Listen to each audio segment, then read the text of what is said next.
Viejo, ridículo e insoportable. Nadie te aguanta. Ve a cenar solo de todos modos. Esas palabras aparecieron en la pantalla de mi celular esa noche, la Nochebuena. Las leí una vez, luego dos, luego tres. No eran palabras de un desconocido, eran las de mis propios hijos en el grupo familiar que yo mismo había creado años atrás, con tanto cariño. Esa noche comprendí que una Nochebuena podía destruir mucho más que una familia. Podía destruir la ilusión de que el amor paterno era suficiente para mantener unidos a quienes ya no querían estarlo. Me llamo Miguel Hernández, tengo 59 años.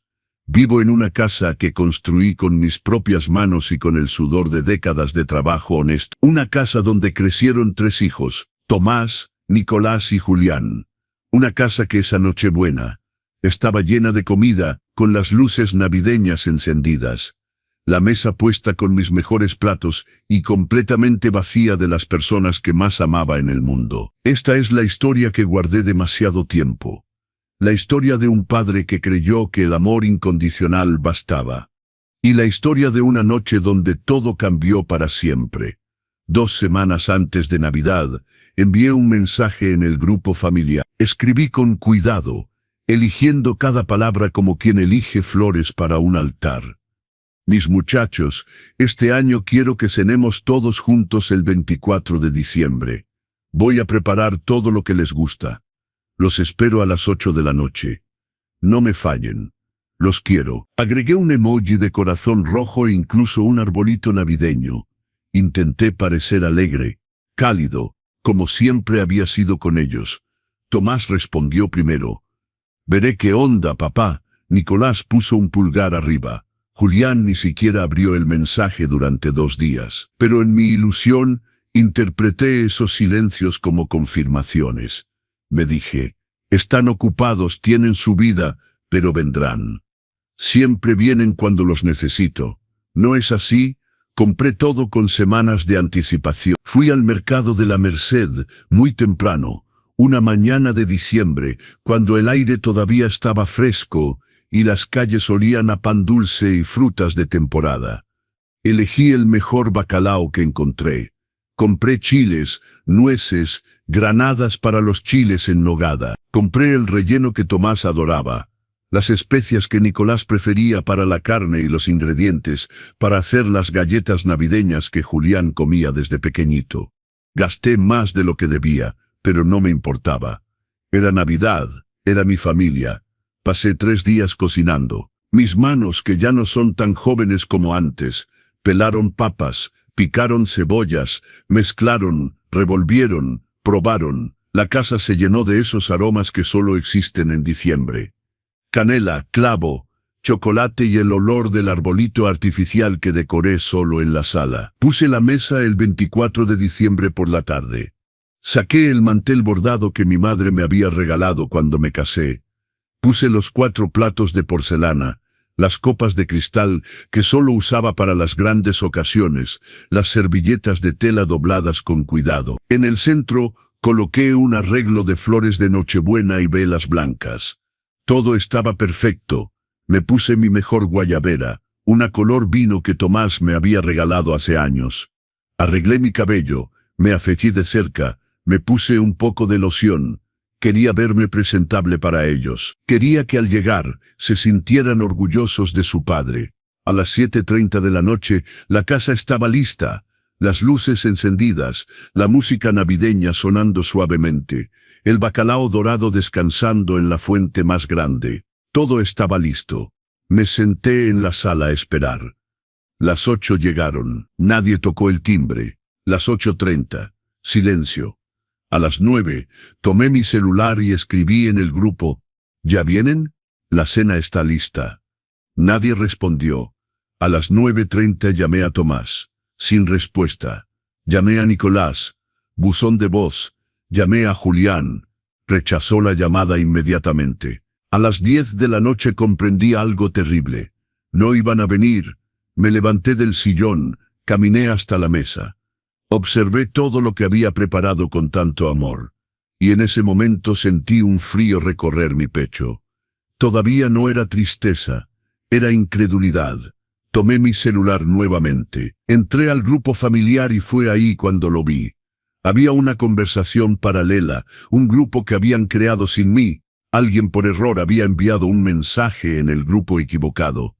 Era Julián. ¿En serio tenemos que ir a cenar con él? Siempre es lo mismo. Nos hace sentir culpables si no vamos. Nicolás había respondido: yo ya tengo planes, que se enoje si quiere. Y Tomás, mi hijo mayor, el que siempre había sido el más tranquilo, había escrito: viejo ridículo e insoportable. Nadie te aguanta. Vas a cenar solo de todos modos. Leí esas palabras crueles, como si el desprecio debiera escribirse para doler más. Y algo dentro de mí se rompió. No fue una ruptura ruidosa de esas que se lloran de inmediato. Fue silenciosa, profunda, definitiva. Dejé el teléfono sobre la mesa. Me senté solo frente a esa nochebuena que había preparado para 4. Me serví un plato, solo uno, corté un pedazo de bacalao, me lo llevé a la boca. Masticaba pero no sentía el sabor, tragaba pero no tenía hambre. La música navideña seguía sonando. Las velas seguían encendidas, las luces del arbolito parpadeaban suavemente. Pero yo estaba completamente solo. Y entonces, en medio de ese silencio insoportable, tomé una decisión que lo cambiaría todo. A veces confiamos demasiado en quienes no deberíamos. Ustedes también han sido decepcionados por alguien que amaban, ¿verdad? Si esta historia los está tocando, consideren suscribirse al canal para no perderse el desenlace. Hay recuerdos que duelen más cuando son hermosos porque contrastan con lo que vino después, porque nos obligan a preguntarnos en qué momento todo comenzó a derrumbarse. Antes de esa terrible Nochebuena, hubo años de risas, de abrazos, de una familia que parecía inquebrantable. Recuerdo cuando nació Tomás. Era un jueves de abril, hace 35 años. Yo tenía 20. Era tan joven, tan lleno de sueños. Mi esposa Rosa tomó mi mano en el hospital y me dijo: vamos a darle todo lo que nosotros no tuvimos. Y cumplimos esa promesa. Trabajamos día y noche para que nuestros hijos nunca conocieran el hambre que nosotros conocimos de niños. Tomás era un bebé tranquilo, de ojos oscuros y manitas que se aferraban a mi dedo como si fuera su única certeza en el mundo. Le cantaba canciones de cuna mientras lo mecía en mis brazos. Preparaba sus papillas caseras, cosía su ropa cuando no teníamos dinero para comprar nueva. Era mi primogénito, mi orgullo. 2 años después llegó Nicolás, y con él el caos. Era un niño inquieto, curioso, siempre corriendo por la casa, siempre preguntando por qué. Se caía, se raspaba las rodillas, lloraba 5 minutos y volvía a correr. Rosa decía que Nicolás había heredado mi energía. Yo decía que había heredado la terquedad de su madre. Ambos teníamos razón, y 5 años después, cuando pensaba que mi familia ya estaba completa, llegó Julián, mi Benjamín, de ojos claros y risa contagiosa. Lo recibí con lágrimas de felicidad. La última pieza de mi rompecabezas. Vivíamos en un departamento pequeño en aquella época. 2 recámaras, un baño, una cocina donde apenas cabía la mesa. Pero en ese humilde espacio, mis hijos crecieron rodeados de amor. Los domingos hacíamos carne asada en el balcón. Los sábados veíamos películas juntos, apretados en el único sofá que teníamos. Por las noches antes de dormir, les leía historias mientras se peleaban por quién dormía más cerca de mí. Éramos felices. Rosa trabajaba en la construcción. Salía al amanecer y regresaba al anochecer con las manos callosas y la ropa cubierta de polvo. Pero siempre llegaba con una sonrisa. Siempre nos abrazaba antes de irse a bañar. Siempre nos hacía sentir que todo estaría bien. Yo trabajaba como velador de edificios. Limpiaba oficinas y no me avergonzaba. Limpiaba edificios, departamentos, casas enormes de gente que tenía más dinero del que sabía gastar. Me levantaba a las 5 de la mañana, preparaba el café para los niños, tomaba 2 microbuses para llegar a mi primer trabajo del día. Regresaba a mediodía, preparaba la comida, ayudaba a los niños con sus tareas. Luego salía a limpiar otro edificio por la tarde. Mis manos siempre olían a cloro. Mis rodillas siempre me dolían de tanto tallar los pisos, pero nunca me quejé, porque cada peso que ganaba era para ellos. Para que Tomás pudiera estudiar, para que Nicolás tuviera sus útiles escolares, para que Julián pudiera ir a las clases de fútbol, que tanto lo emocionaban. Nunca les faltó lo esencial. Cuando Tomás cumplió 15 años, quería una moto. No teníamos el dinero. Rosa y yo trabajamos doble turno durante 3 meses. Dejamos de comprar carne. Remendé mi ropa vieja en lugar de comprar nueva. Ahorramos cada centavo y el día de su cumpleaños le regalamos esa moto roja con la que tanto soñaba. Lloró de alegría, me abrazó tan fuerte que creí que me rompería las costillas. «Eres el mejor padre del mundo», me dijo. Nicolás quería ser futbolista. No teníamos para pagar una escuela cara. Pero Rosa lo llevaba todos los fines de semana a jugar al parque y le enseñaba técnicas, lo animaba. Yo lavaba su uniforme a mano después de cada partido, aunque regresara empapado en lodo. Lo veía correr en esa cancha improvisada y sentía que todo mi cansancio valía la pena. Julián soñaba con ir a Six Flags. Ahorré durante 4 años. 4 años sin comprar un solo par de zapatos nuevos. 4 años comiendo arroz y pasta cuando faltaba el dinero. Pero cuando cumplió 10 años, lo llevamos a Six Flags. Vi su carita iluminada frente al castillo y supe que todos los sacrificios habían valido la pena. Así criamos a nuestros hijos, con sacrificio, con amor, con la certeza de que todo lo que hacíamos tenía sentido. Cuando Rosa murió hace 7 años, pensé que no sobreviviría al dolor. Fue un infarto fulminante. Salió a trabajar una mañana y nunca regresó. Me llamaron del hospital, pero cuando llegué ya era demasiado tarde. Ya no estaba. Mis hijos lloraron conmigo en el funeral. Tomás, que ya tenía 28 años, me abrazó y me dijo: «No te preocupes, papá, yo voy a cuidarte». Nicolás, de 26 años, puso su mano en mi hombro y prometió: «Nunca te dejaremos solo». Julián, de 21 años, se aferró a mí y murmuró: «Eres el hombre más fuerte que conozco». Y les creí porque eran mis hijos. Porque los había criado con valores, porque les había enseñado a honrar a sus padres, a ser agradecidos, a recordar de dónde venían. Durante los primeros meses después de la muerte de Rosa, estuvieron presentes. Tomás venía los domingos a reparar cosas de la casa que se rompían. Nicolás me llevaba al mercado. Julián me visitaba entre semana y me ayudaba con la limpieza.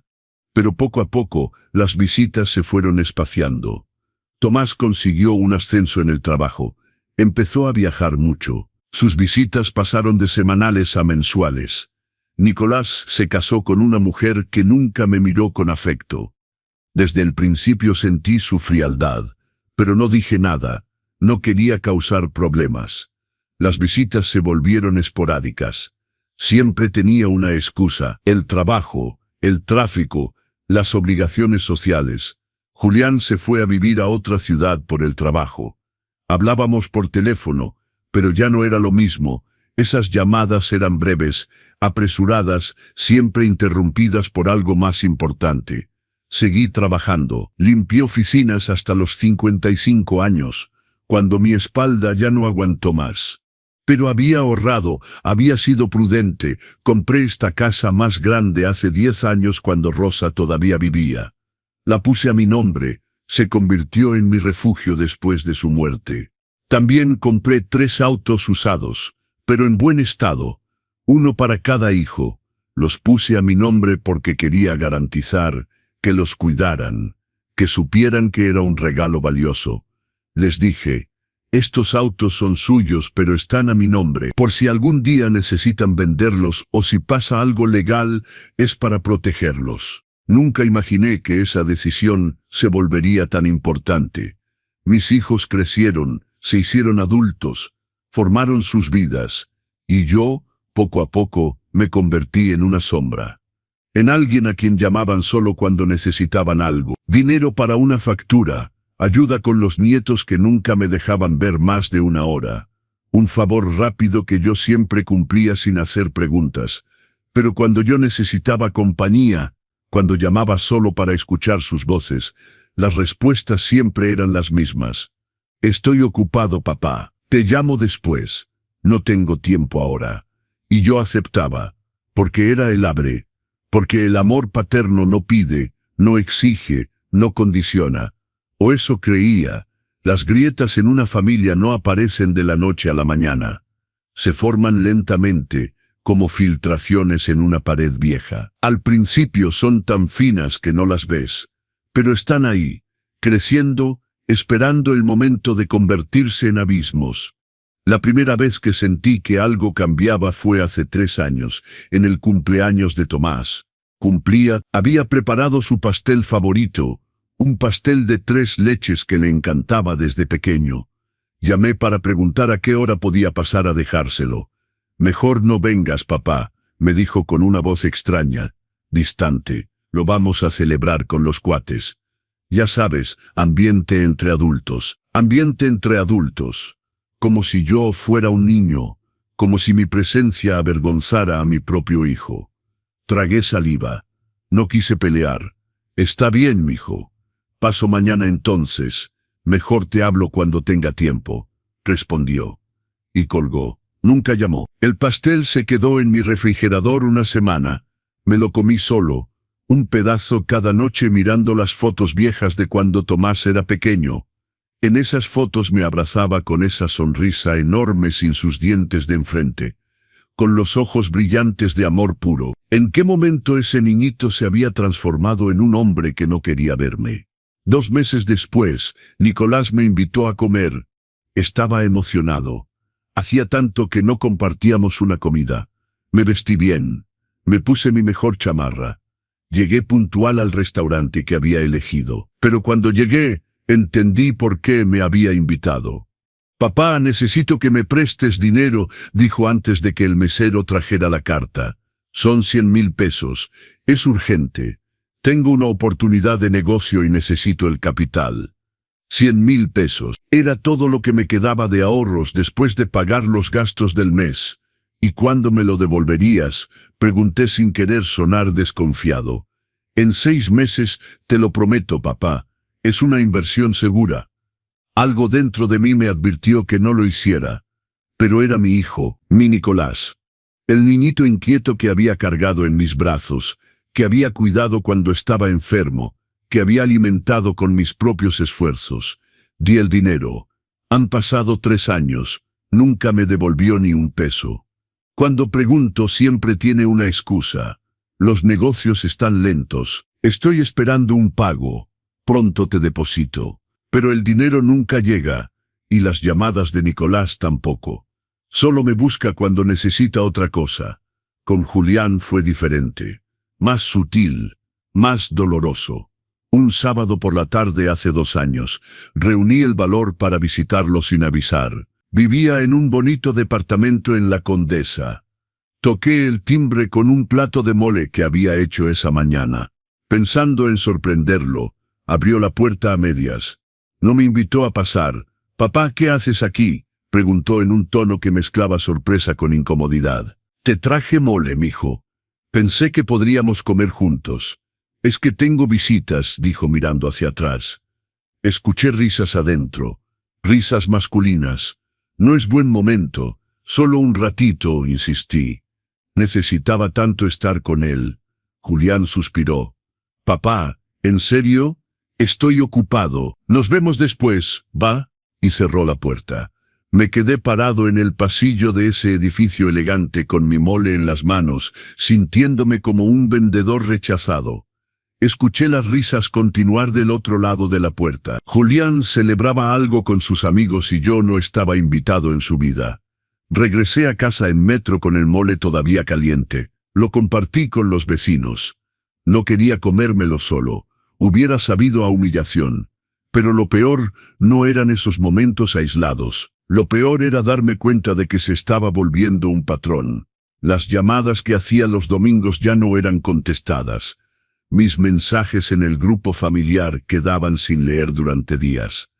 Cuando escribía los extraño, nadie respondía. Cuando preguntaba ¿cómo están?, recibía respuestas monosilábicas. Bien, ocupado. Luego hablamos. Las invitaciones para venir a mi casa siempre eran rechazadas. No puedo. Tengo trabajo. Ese día tengo una cita. Otra vez será. Pero esa otra vez nunca llegaba. Me di cuenta de que solo me buscaban cuando necesitaban algo. Tomás me llamaba cuando necesitaba que cuidara a su hijo, mi nietecito de 6 años, porque la niñera había fallado. Lo dejaba a las 7 de la mañana y venía por él a las 9 de la noche sin siquiera preguntarme si yo tenía planes. Yo dejaba todo para cuidar a ese hermoso niñito. Preparaba su comida favorita, jugaba con él, le contaba historias, y cuando Tomás venía por él, apenas me daba las gracias. Se lo llevaba y no volvía a llamar hasta la siguiente emergencia. Nicolás me buscaba cuando necesitaba que firmara papeles del auto que estaba a mi nombre. Solo es administrativo, papá. Firma aquí. Yo firmaba sin leer, confiando en él. ¿Qué más podía hacer? Era mi hijo. Julián me llamaba cuando necesitaba desahogarse, pero no para escucharme, solo para descargarse. Hablaba durante 1 hora de sus problemas en el trabajo, de sus frustraciones, de sus decepciones amorosas. Yo escuchaba pacientemente, daba mi opinión cuando la pedía, pero cuando intentaba compartir algo de mi vida, de mi soledad, siempre encontraba una forma de cortar la conversación. «Hey, papá, me están llamando del trabajo, luego hablamos». El luego nunca llegaba. Me había convertido en una comodidad. Alguien útil pero no alguien amado. Y lo más triste es que yo seguía justificándolos. Están ocupados, me decía. Tienen su propia vida. Es normal, los jóvenes de hoy son así, más independientes. Pero en el fondo, muy en el fondo, conocía la verdad. Sabía que algo se había roto. Que el amor que les había dado durante décadas no era recíproco, que me estaba volviendo invisible para las 3 personas que más amaba en el mundo. Comencé a sentirme solo, profundamente solo. No era la soledad de no tener a nadie alrededor, era peor. Era la soledad de tener hijos vivos, saludables, que tenían éxito y sentir que no contabas para ellos. Intenté hablar. De verdad lo intenté. Un domingo por la tarde hace 1 año, logré reunir a los 3 en mi casa. Había insistido tanto que finalmente aceptaron venir. Preparé su comida favorita, puse la mesa con cuidado. Quería que ese momento fuera especial. Durante la comida, reuní mi valor y dije, «Muchachos, necesito hablarles». Tomás levantó los ojos de su celular durante 1 segundo. Nicolás siguió comiendo. Julián suspiró. «¿Qué pasa, papá?», preguntó Tomás con impaciencia. «Es que los extraño mucho. Siento que ya no nos vemos como antes. Me gustaría que viniéramos a comer todos los domingos como hacíamos cuando su mamá vivía». Hubo un silencio incómodo.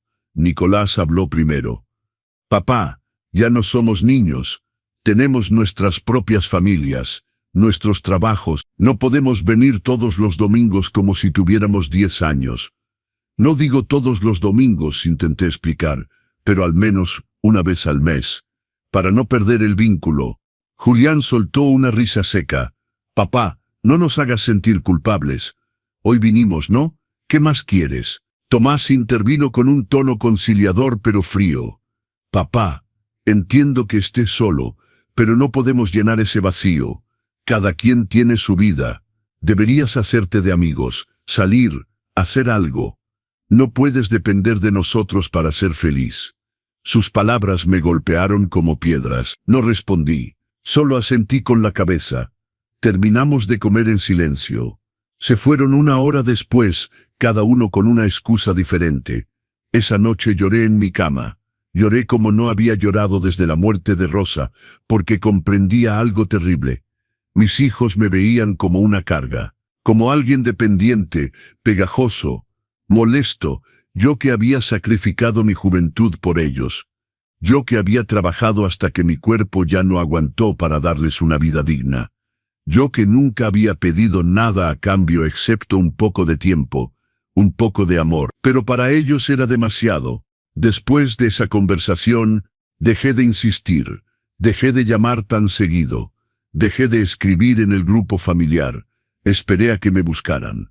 Pasaron semanas, luego meses, nadie me buscó, excepto cuando necesitaban algo.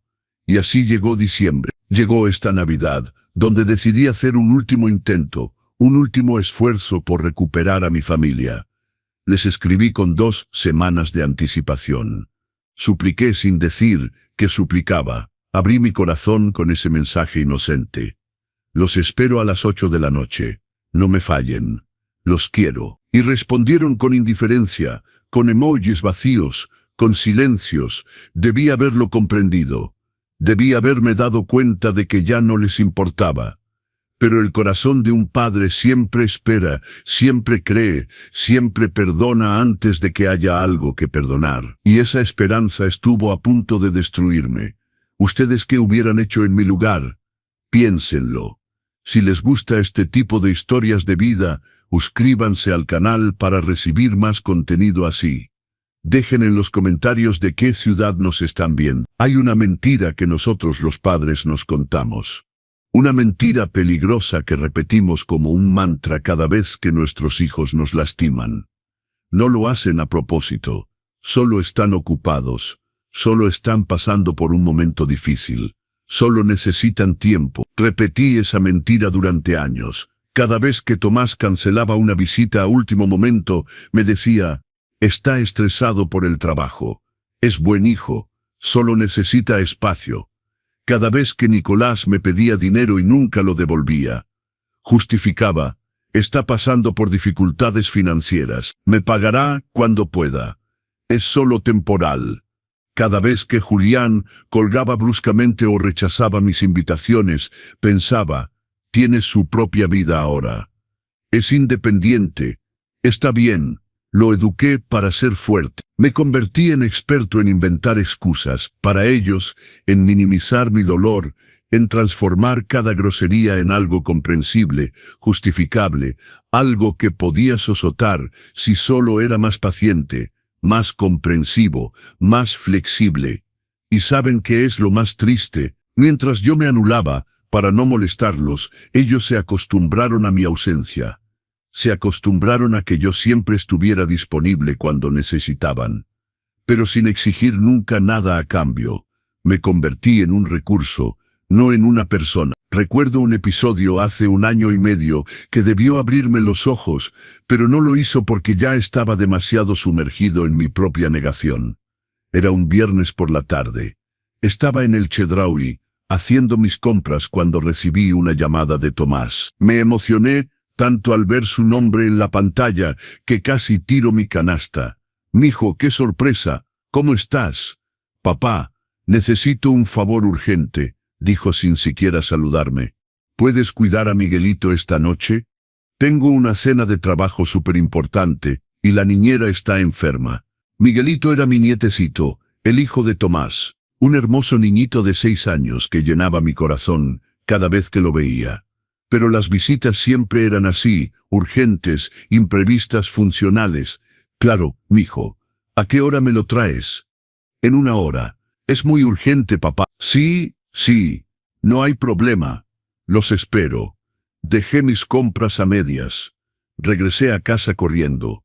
Tenía que limpiar, preparar algo para la cena de Miguelito, sacar sus juguetes favoritos que guardaba en un cajón especial para cuando venía.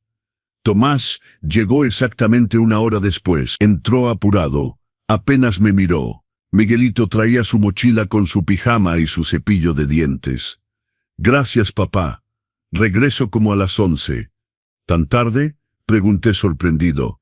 «Es una cena importante. Ya sabes cómo son estas cosas». Se fue sin siquiera besar a su hijo. Miguelito se quedó parado en la sala con su mochila medio caída, mirándome con sus ojitos grandes y tristes. «Tu papá siempre tiene mucho trabajo, ¿verdad?», le pregunté mientras lo ayudaba a quitarse los zapatos.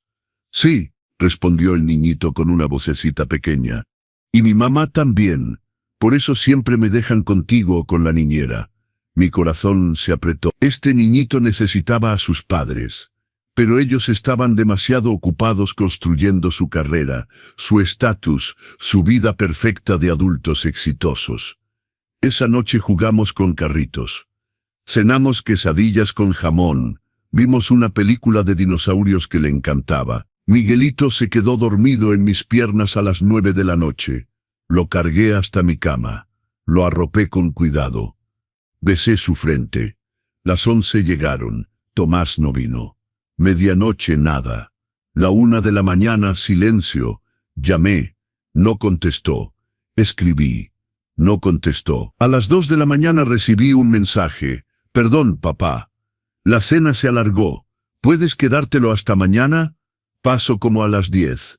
No me preguntó. Me informó. Respondí. Está bien, mijo. Duerme tranquilo. Pero no estaba bien. Tenía cita médica a las 9 el sábado por la mañana. Una cita que había esperado 3 meses para revisar una molestia en el pecho que me preocupaba. Cancelé la cita porque mi nietecito me necesitaba. Porque Tomás me necesitaba. ¿Y qué pasó? Tomás llegó a las 2 de la tarde, no a las 10. A las 2 de la tarde, entró riendo por teléfono, oliendo a perfume caro. Cuando colgó me dijo, gracias papá, la cena estuvo excelente, creo que vamos a cerrar el contrato. Qué bueno, mijo, respondí intentando sonreír. Y luego fuimos a un bar con el cliente. La noche estuvo genial. Después fue a un bar mientras su hijo dormía en casa de su abuelo, mientras su padre cancelaba su cita médica para cuidar del niñito que había dejado con pretexto de trabajo urgente. Pero no dije nada, sonreí, lo abracé, dije, me da gusto que te vaya bien. Tomás tomó a Miguelito de la mano y se fue. Ni siquiera me dio dinero para la comida, ni siquiera me agradeció de verdad. Solo un beso rápido en la mejilla y desapareció. Me quedé parado en la puerta viendo el auto alejarse, y en ese momento debí haberme enojado, debí haber llamado y decirle que lo que había hecho no estaba bien, que no podía usarme así, que yo también tenía una vida, necesidades, citas, pero no lo hice porque tenía miedo de que si me quejaba, si exigía respeto, dejaría de buscarme, y entonces ya no vería más a mi nietecito. Ya no escucharía la voz de mi hijo. Entonces tragué mi enojo, tragué mi decepción, y seguí siendo el padre comprensivo, disponible, incondicional. Con Nicolás fue peor porque Nicolás había aprendido que podía manipularme emocionalmente. Hace 8 meses, Nicolás llegó a mi casa un domingo por la tarde. No había avisado, solo tocó el timbre. Y cuando abrí, lo vi ahí con una sonrisa extraña, una sonrisa que ya conocía. Era la sonrisa que ponía cuando necesitaba algo. «Papá, qué gusto verte», me dijo abrazándome con esa efusión falsa que dolía más que su indiferencia. «Mijo, pasa, ¿quieres un café?» «Sí, por favor». Nos sentamos en la cocina.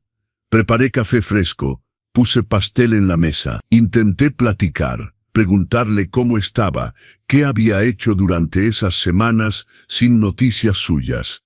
Pero Nicolás no había venido a platicar. «Papá, necesito hablarte de algo importante», dijo después del segundo sorbo de café.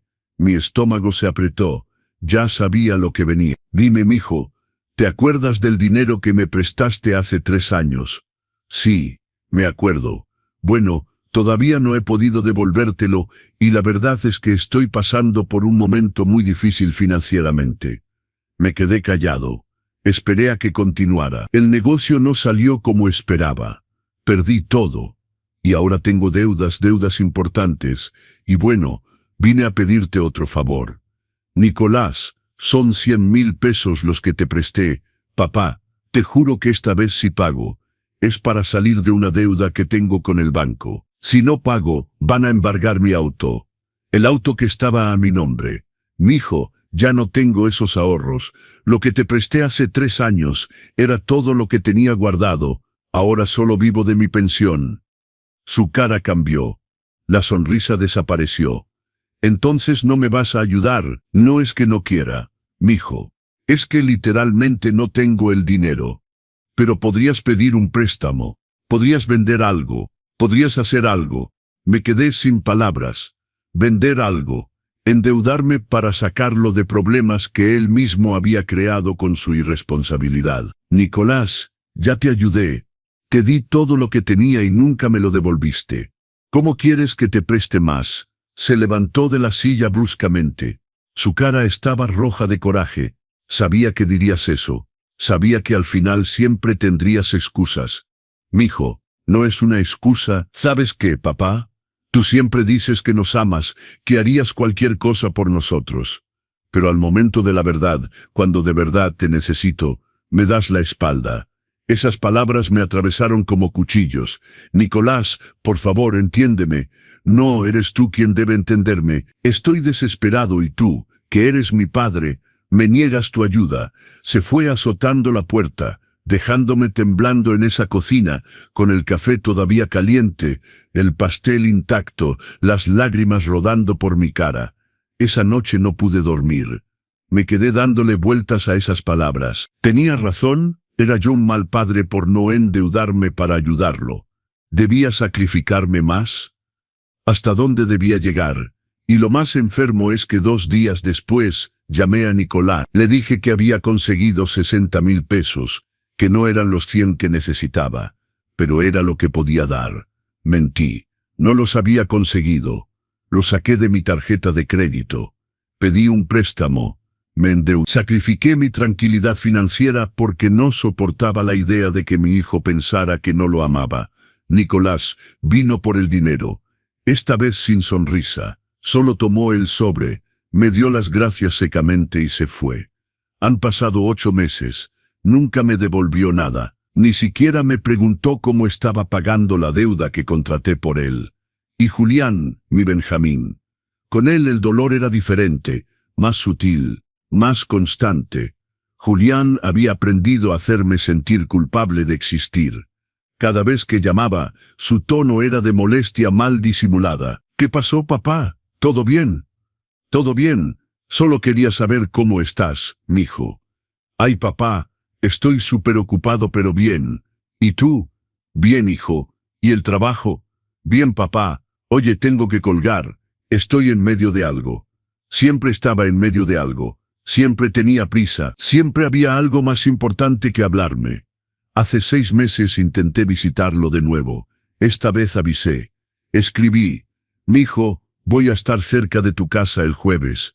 ¿Puedo pasar a verte aunque sea un ratito? Tardó horas en responder. Mejor otro día, papá. El jueves tengo mucho trabajo. ¿Y el viernes? El viernes tengo planes. ¿Y el fin de semana? Papá, ¿en serio? Ahorita no puedo. Te aviso cuando tenga tiempo, ¿va? Nunca avisó. Me di cuenta de algo devastador. Mi propio hijo me evitaba. Mi presencia lo molestaba. Yo que lo había traído al mundo, bueno, su madre lo había hecho, pero yo había velado sus sueños durante años. Me había convertido en alguien de quien quería escapar. Y sin embargo, yo seguía justificando. Es joven. Tiene su vida.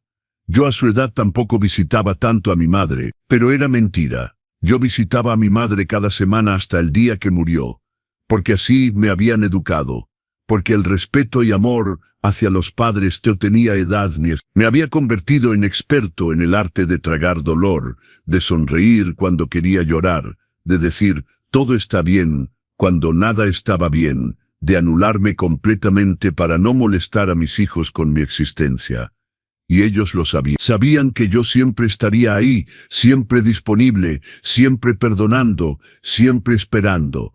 Por eso cuando escribí sobre la cena de Nochebuena, ni siquiera se molestaron en inventar buenas excusas.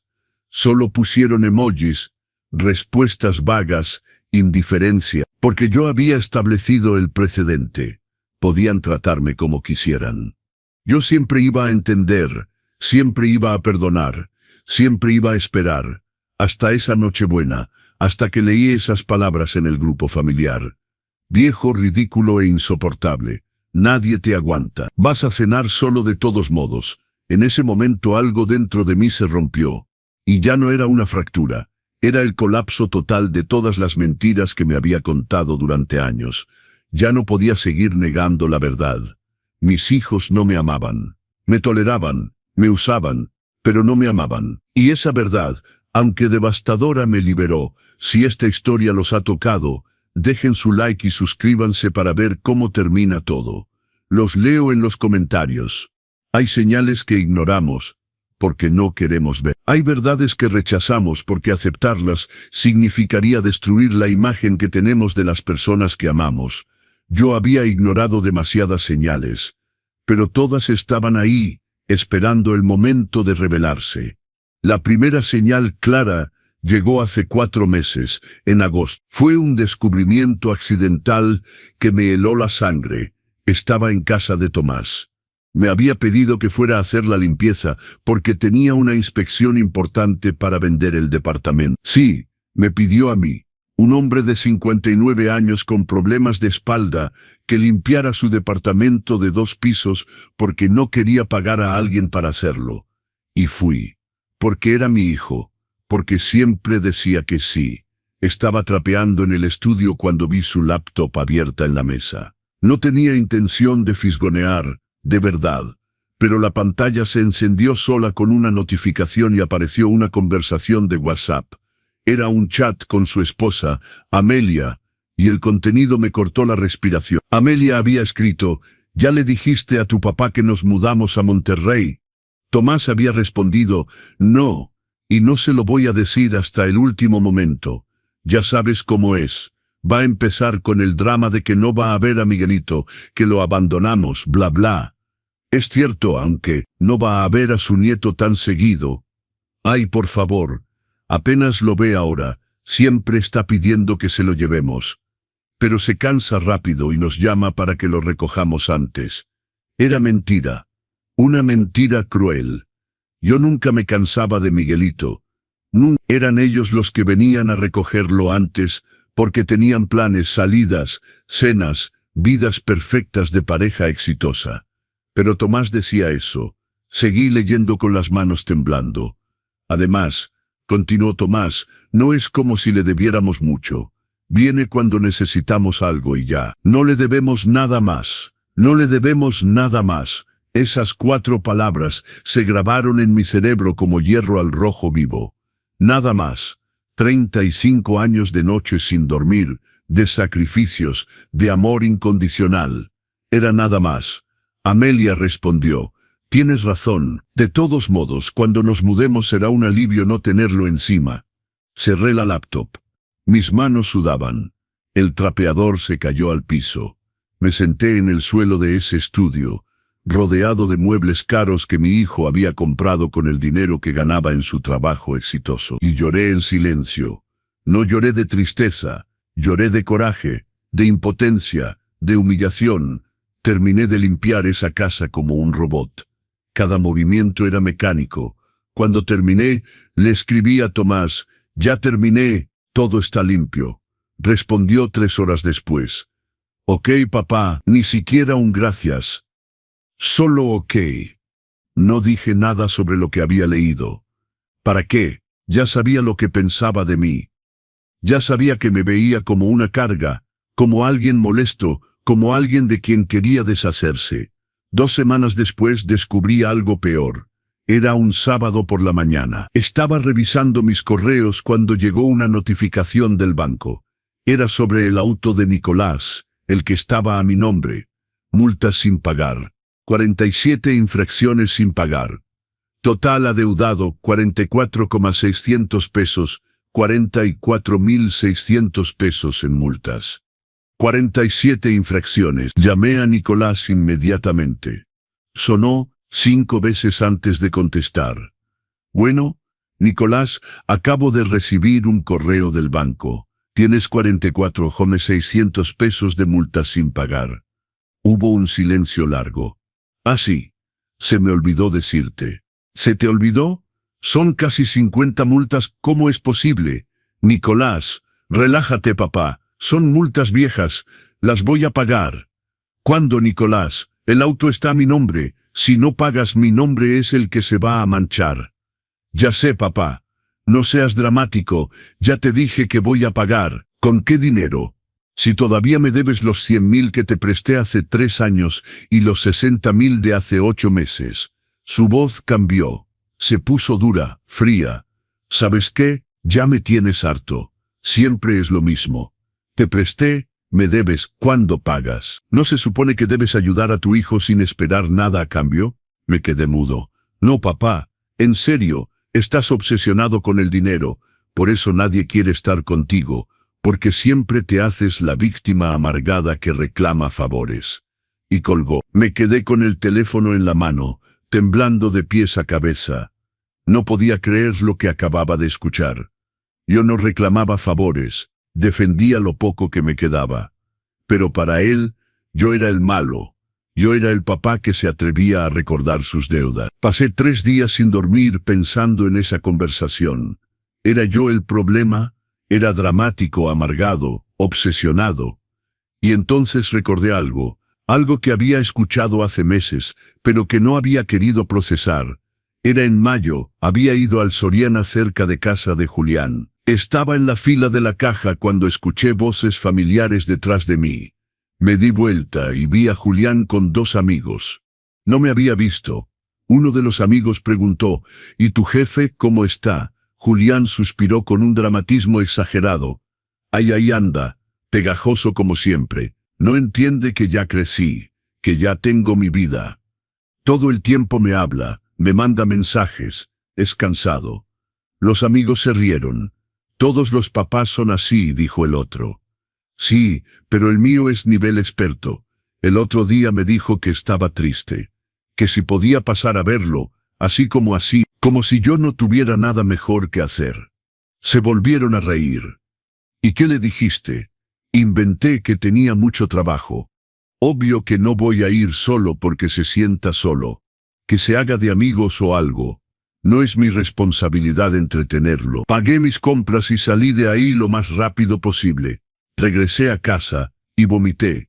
Y literalmente vomité de asco, de dolor, de traición. Mi hijo, mi Benjamín, el niñito al que le había enseñado a caminar, a hablar, a ser fuerte, ese mismo niñito hablaba de mí con desprecio frente a sus amigos. Me reducía a un padre pegajoso, a un estorbo, a alguien patético que no tenía nada mejor que hacer que molestar a su hijo exitoso.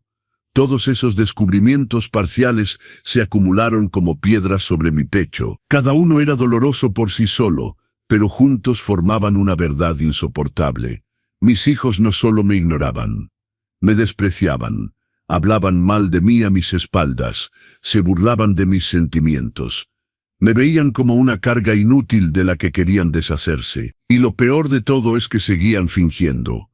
Cuando me veían de frente, hablaban con esa cortesía falsa, con sus te quiero papá vacíos, con sus promesas de nos vemos después, que nunca se cumplían, vivían una doble vida. Conmigo eran hijos aparentemente respetuosos. Lejos de mí eran crueles, ingratos, burlones. Empecé a preguntarme cuántas otras conversaciones habrían tenido sobre mí. Cuántas veces habrían puesto los ojos en blanco cuando llamaba. Cuántas veces habrían suspirado de fastidio al ver mi nombre en sus pantallas. Me sentía como un idiota, un viejo padre ilusionado que había creído que el amor paterno bastaba para mantener unida a una familia. Pero no bastaba, nunca había bastado. Ellos habían crecido, habían formado sus propias vidas. Y en esas vidas, yo ya no cabía. Era un estorbo, una reliquia del pasado que les recordaba sus orígenes humildes, sus obligaciones morales, sus deudas emocionales, y esa deuda, obviamente, no querían pagarla. Hace 3 meses hice algo que nunca había hecho. Releí mi testamento. Lo había hecho años atrás cuando Rosa murió. En ese testamento dejaba todo dividido equitativamente entre mis 3 hijos. La casa, mis ahorros, mis cosas. Especificaba también que los 3 autos que estaban a mi nombre les pertenecían oficialmente. Al leer ese documento sentí una mezcla de tristeza y coraje. ¿De verdad iba a dejarles todo después de cómo me trataban? Después de la humillación constante, el desprecio, el olvido, guardé el testamento en el cajón.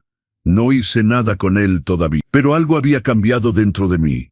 Una semilla de coraje había comenzado a germinar. Ya no era solo dolor, ya no era solo tristeza, era indignación. porque no merecía esto. Nadie merecía esto. No importaba cuánto me hubiera sacrificado por ellos. No podía obligarlos a amar, pero tampoco tenía que seguir sometiéndome a su crueldad. Y entonces llegó diciembre. Llegó Navidad. Llegó mi último intento de recuperar a mi familia. Les escribí con semanas de anticipación. Invité con toda mi alma. Preparé esa Nochebuena con todo mi corazón. Y ellos ni siquiera tuvieron la decencia de inventar una buena mentira. Solo pusieron emojis, respuestas de una palabra, indiferencia total. Debí haberlo sabido, todas las señales estaban ahí. Todos los descubrimientos parciales apuntaban a la misma conclusión. No iban a venir, nunca tuvieron intención de venir. Pero yo, terco como siempre, quise creer que había una posibilidad, una última posibilidad, que recordaran quién era yo, que recordaran todo lo que había hecho por ellos, que el espíritu navideño al menos los hiciera reflexionar. Me equivoqué. El 24 de diciembre a las 10 de la noche, sentado frente a esa mesa llena de comida que nadie iba a comer, leí ese mensaje en el grupo familiar. Ese mensaje que me destruyó y al mismo tiempo me liberó. Viejo, ridículo e insoportable, nadie te aguanta. Vas a cenar solo de todos modos. Y en ese momento, todos los descubrimientos parciales se unieron en una revelación completa. Mis hijos no me amaban. Y yo ya no tenía que fingir que todo estaba bien. Era hora de tomar una decisión que lo cambiaría todo para siempre. Hay momentos en la vida que te cambian para siempre, momentos que dividen tu existencia en un antes y un después. Para mí, ese momento fue la noche del 24 de diciembre, sentado frente a una mesa llena de comida que nadie vino a compartir, leyendo palabras que nunca debí haber leído. Viejo, ridículo e insoportable, nadie te aguanta. Vas a cenar solo de todos modos. Las leí una vez, 2 veces, 3 veces. Como si releerlas fuera a cambiar su significado. Como si de repente se fueran a transformar en palabras de amor, de arrepentimiento, de disculpas. Pero no cambiaban. Seguían ahí. Crueles, definitivas, verdaderas. El grupo familiar tenía un nombre que yo mismo había elegido hace años. Familia Hernández, amor eterno. ¡Qué ironía! ¡Qué dolorosa ironía! Miré la mesa hasta que mis ojos se nublaron. No de lágrimas. Ya no tenía lágrimas. Era algo más profundo que la tristeza. Era la muerte de una ilusión. La muerte del padre que había creído que el amor incondicional bastaba. Me levanté de mi silla. Mis piernas temblaban, pero logré mantenerme de pie. Caminé hasta la ventana de la cocina. Afuera las casas de los vecinos brillaban con luces navideñas. Escuchaba risas lejanas, música, celebraciones. El mundo seguía girando. Las familias seguían reunidas. La Navidad seguía siendo mágica para todos, menos para mí. Regresé a la mesa. Observé cada detalle de esa Nochebuena que había preparado con tanto amor. El bacalao dorado, perfecto, cortado con precisión. La ensalada que me había tomado horas preparar. El relleno sabroso. El vino. Las galletas decoradas a mano, cada una con un mensaje. Te quiero Tomás, te quiero Nicolás, te quiero Julián. Qué patético me veía a mis propios ojos. Un hombre de 59 años escribiendo mensajes de amor en galletas para hijos que ni siquiera tuvieron la decencia de rechazar la invitación de frente. Tomé mi celular, releí el mensaje. Esta vez noté un detalle que no había visto antes. El mensaje de Tomás había sido enviado en el grupo equivocado. Tenían un chat paralelo, uno sin mí, donde hablaban libremente. Entré a ese chat paralelo que aparecía en la información de grupos en común antes de que lo eliminaran. Julián había borrado el mensaje rápidamente, pero logré ver que el grupo tenía un los tres, como si ellos fueran la verdadera familia, como si yo fuera un extraño del que debían protegerse, del que debían hablar a escondidas. Quise gritar, quise romper algo. Quise llamarlos y decirles todo lo que sentía, todo el dolor que me habían causado, todo el coraje que había acumulado, pero no lo hice, porque en medio de ese dolor insoportable, algo cambió en mí, algo fundamental.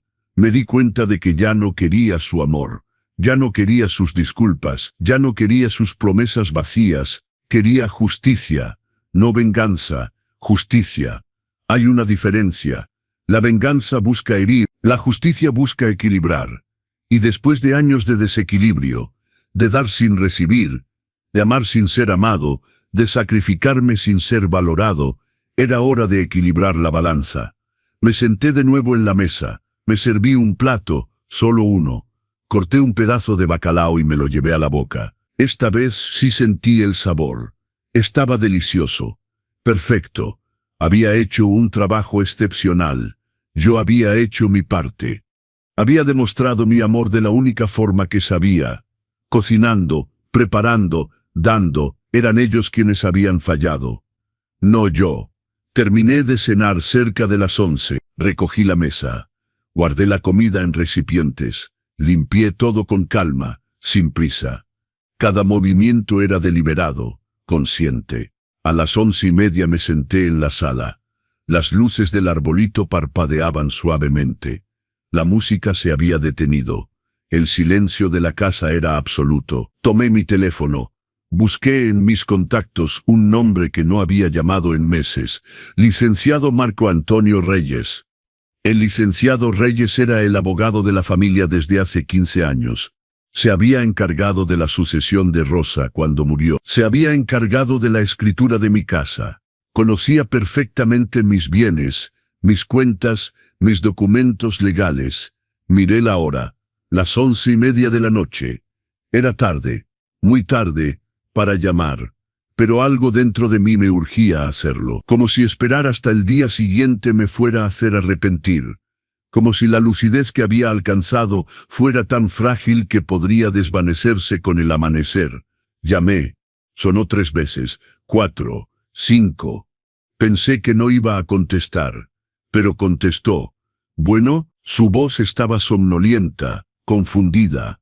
Licenciado Reyes, soy Miguel Hernández. Hubo una pausa. Don Miguel, ¿está todo bien? Es muy tarde. Lo sé. Perdón por la hora, pero necesito que me ayude con algo urgente.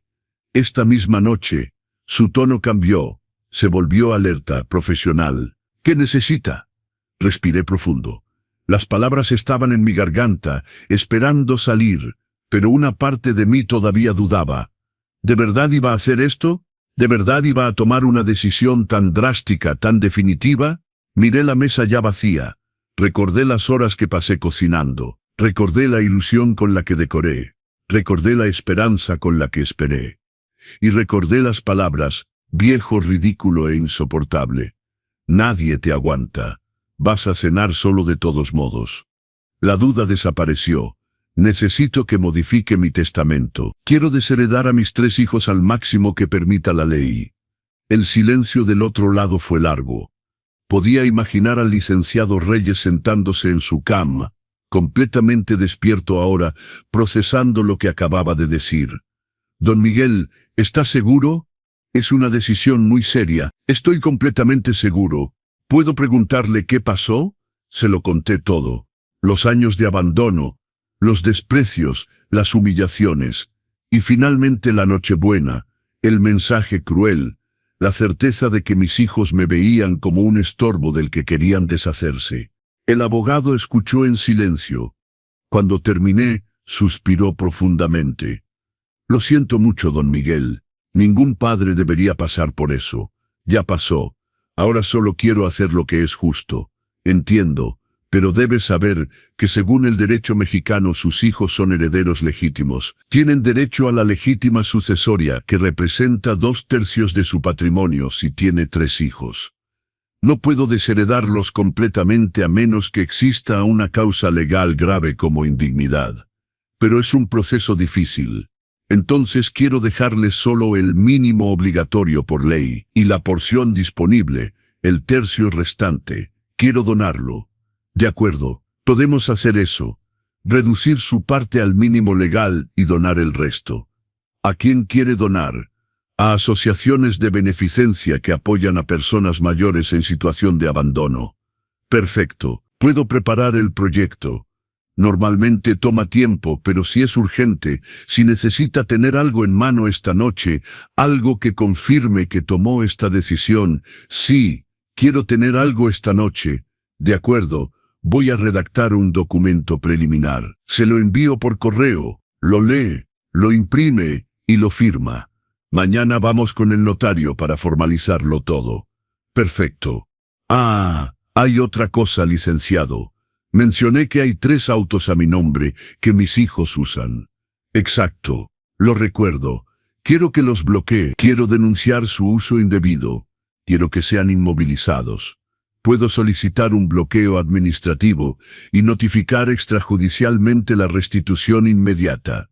Si los detienen en un retén, el auto puede ser retenido si la documentación no está conmigo o si hay una denuncia. Pensé en Nicolás y sus multas. Pensé en Tomás yéndose a Monterrey. Pensé en Julián. Hágalo. Quiero los 3 autos inmovilizados. Entendido. Voy a preparar las notificaciones. Probablemente mañana en la mañana las recibirán. Perfecto. Don Miguel, una última pregunta. ¿Está tomando esta decisión con la mente clara? ¿No ha bebido? ¿No está bajo medicamento? Licenciado, tengo 59 años tomando decisiones. Esta es la más clara de todas. Muy bien, le tengo confianza. Me pongo a trabajar. Le envío el documento en 1 hora. Aquí estaré. Nos vemos mañana a las 10 en su despacho. Ahí estaré. Colgué. Mis manos ya no temblaban. Mi corazón latía con calma. Una calma extraña considerando lo que acababa de hacer. Me levanté del sofá. Fui a la cocina. Me serví una copa de vino. Regresé a la sala y me senté frente al arbolito navideño. Esperando el correo del licenciado Reyes, pensé en mis hijos. Pensé en los niños que habían sido, en los adolescentes llenos de sueños, en los adultos en que se habían convertido. Y me di cuenta de algo que nunca había querido admitir antes. Yo no había fallado como padre.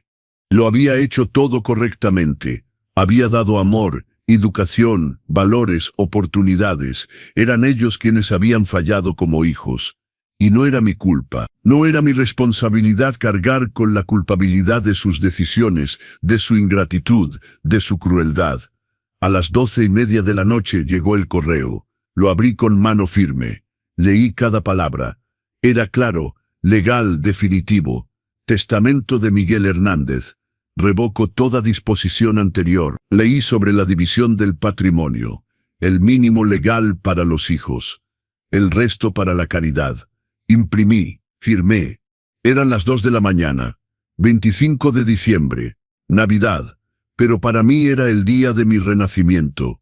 Me fui a dormir con una paz que no sentía desde hacía años. Me desperté el 25 a las 6 de la mañana. No porque tuviera que despertar, sino porque mi cuerpo ya no podía dormir más. Me levanté. Hice café. Me senté en la cocina. A las 7:30 sonó mi teléfono. Era Nicolás. No contesté. Volvió a llamar. Una y otra vez. Dejó un mensaje de voz. Papá, ¿qué hiciste? Recibí una notificación para restituir el auto. Llámame urgente.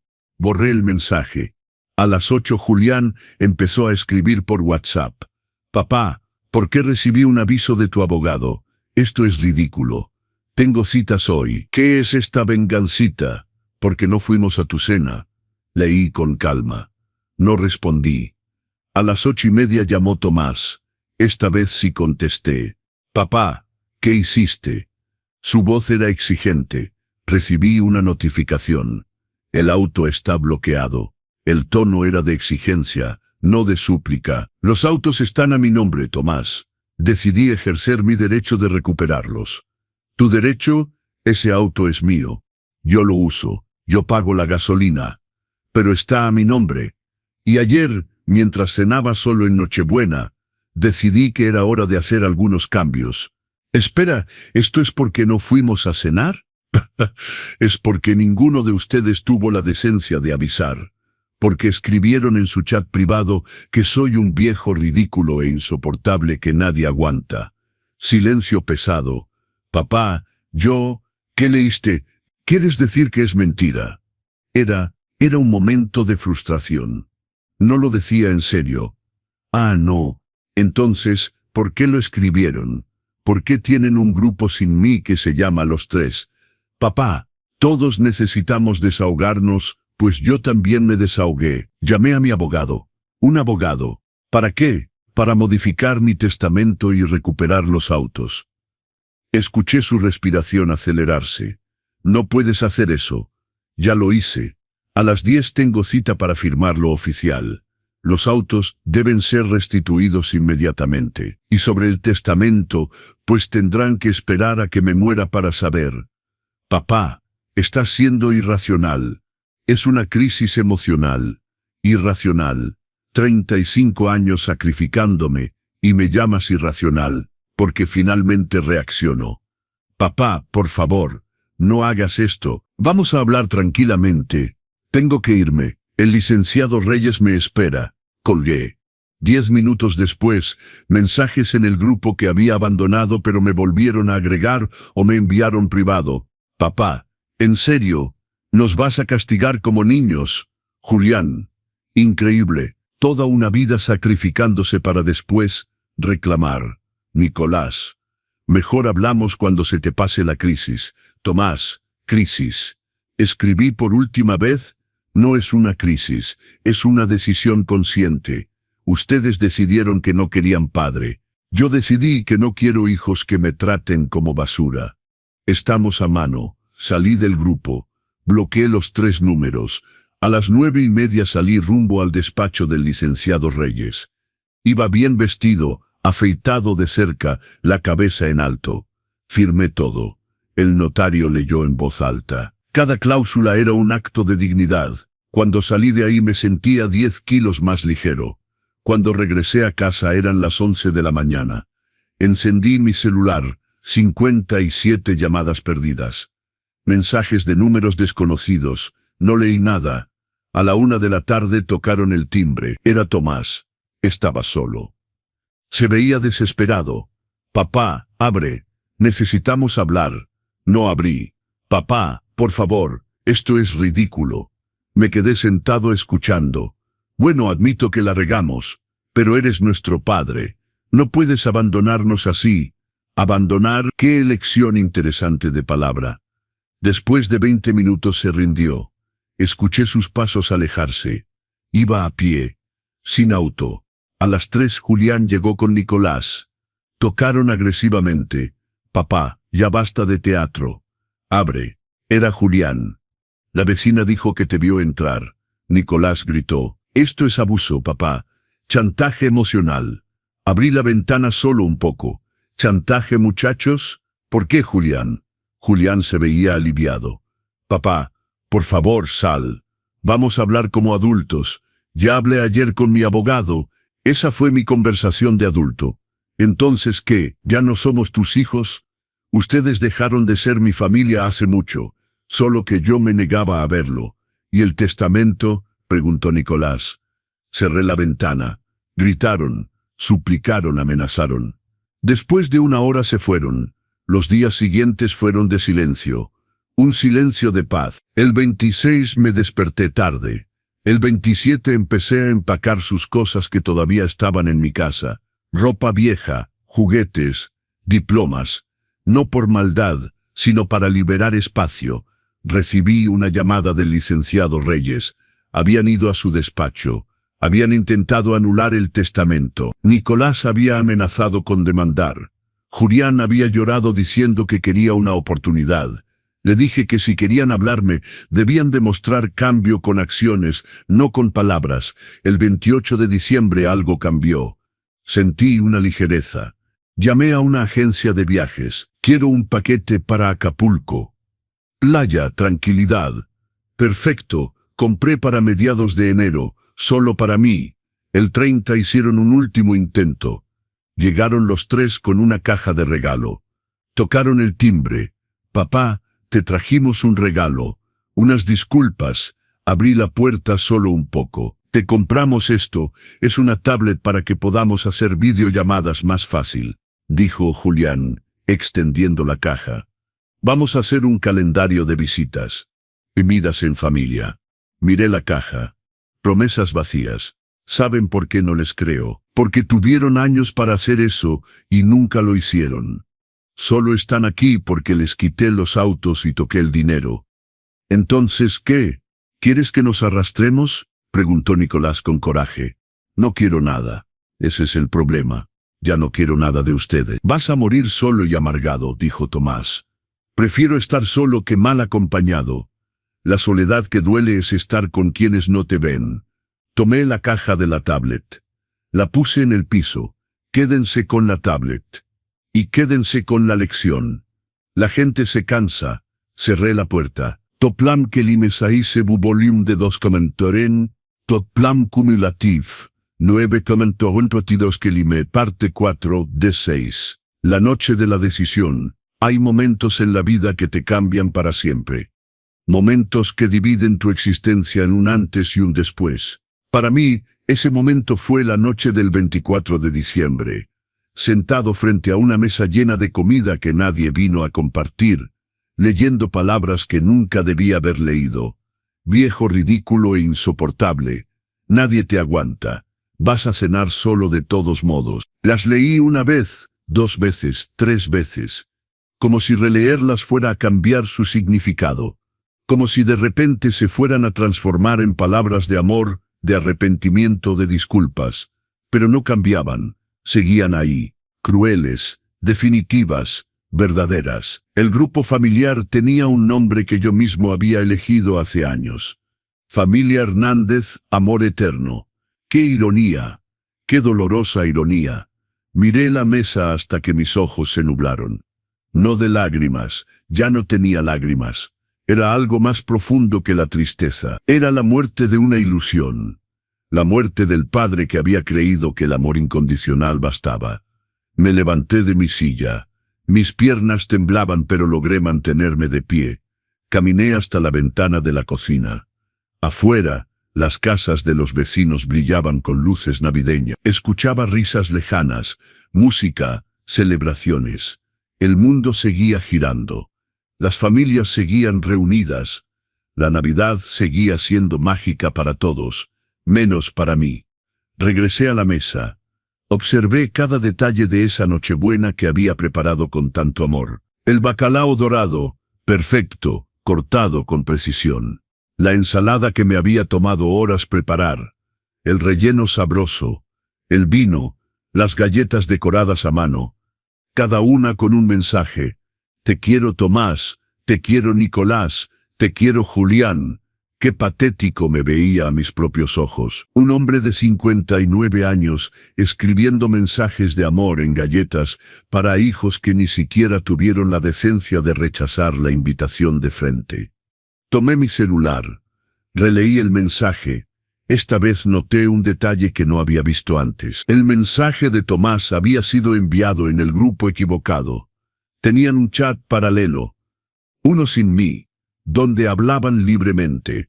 Entré a ese chat paralelo que aparecía en la información de grupos en común, antes de que lo eliminaran. Julián había borrado el mensaje rápidamente, pero logré ver que el grupo tenía un nombre.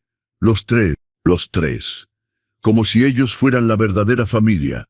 Como si yo fuera un extraño del que debían protegerse, del que debían hablar a escondidas.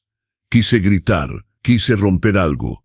Quise llamarlos y decirles todo lo que sentía, todo el dolor que me habían causado, todo el coraje que había acumulado. Pero no lo hice, porque en medio de ese dolor insoportable, algo cambió en mí, algo fundamental. Me di cuenta de que ya no quería su amor, ya no quería sus disculpas, ya no quería sus promesas vacías.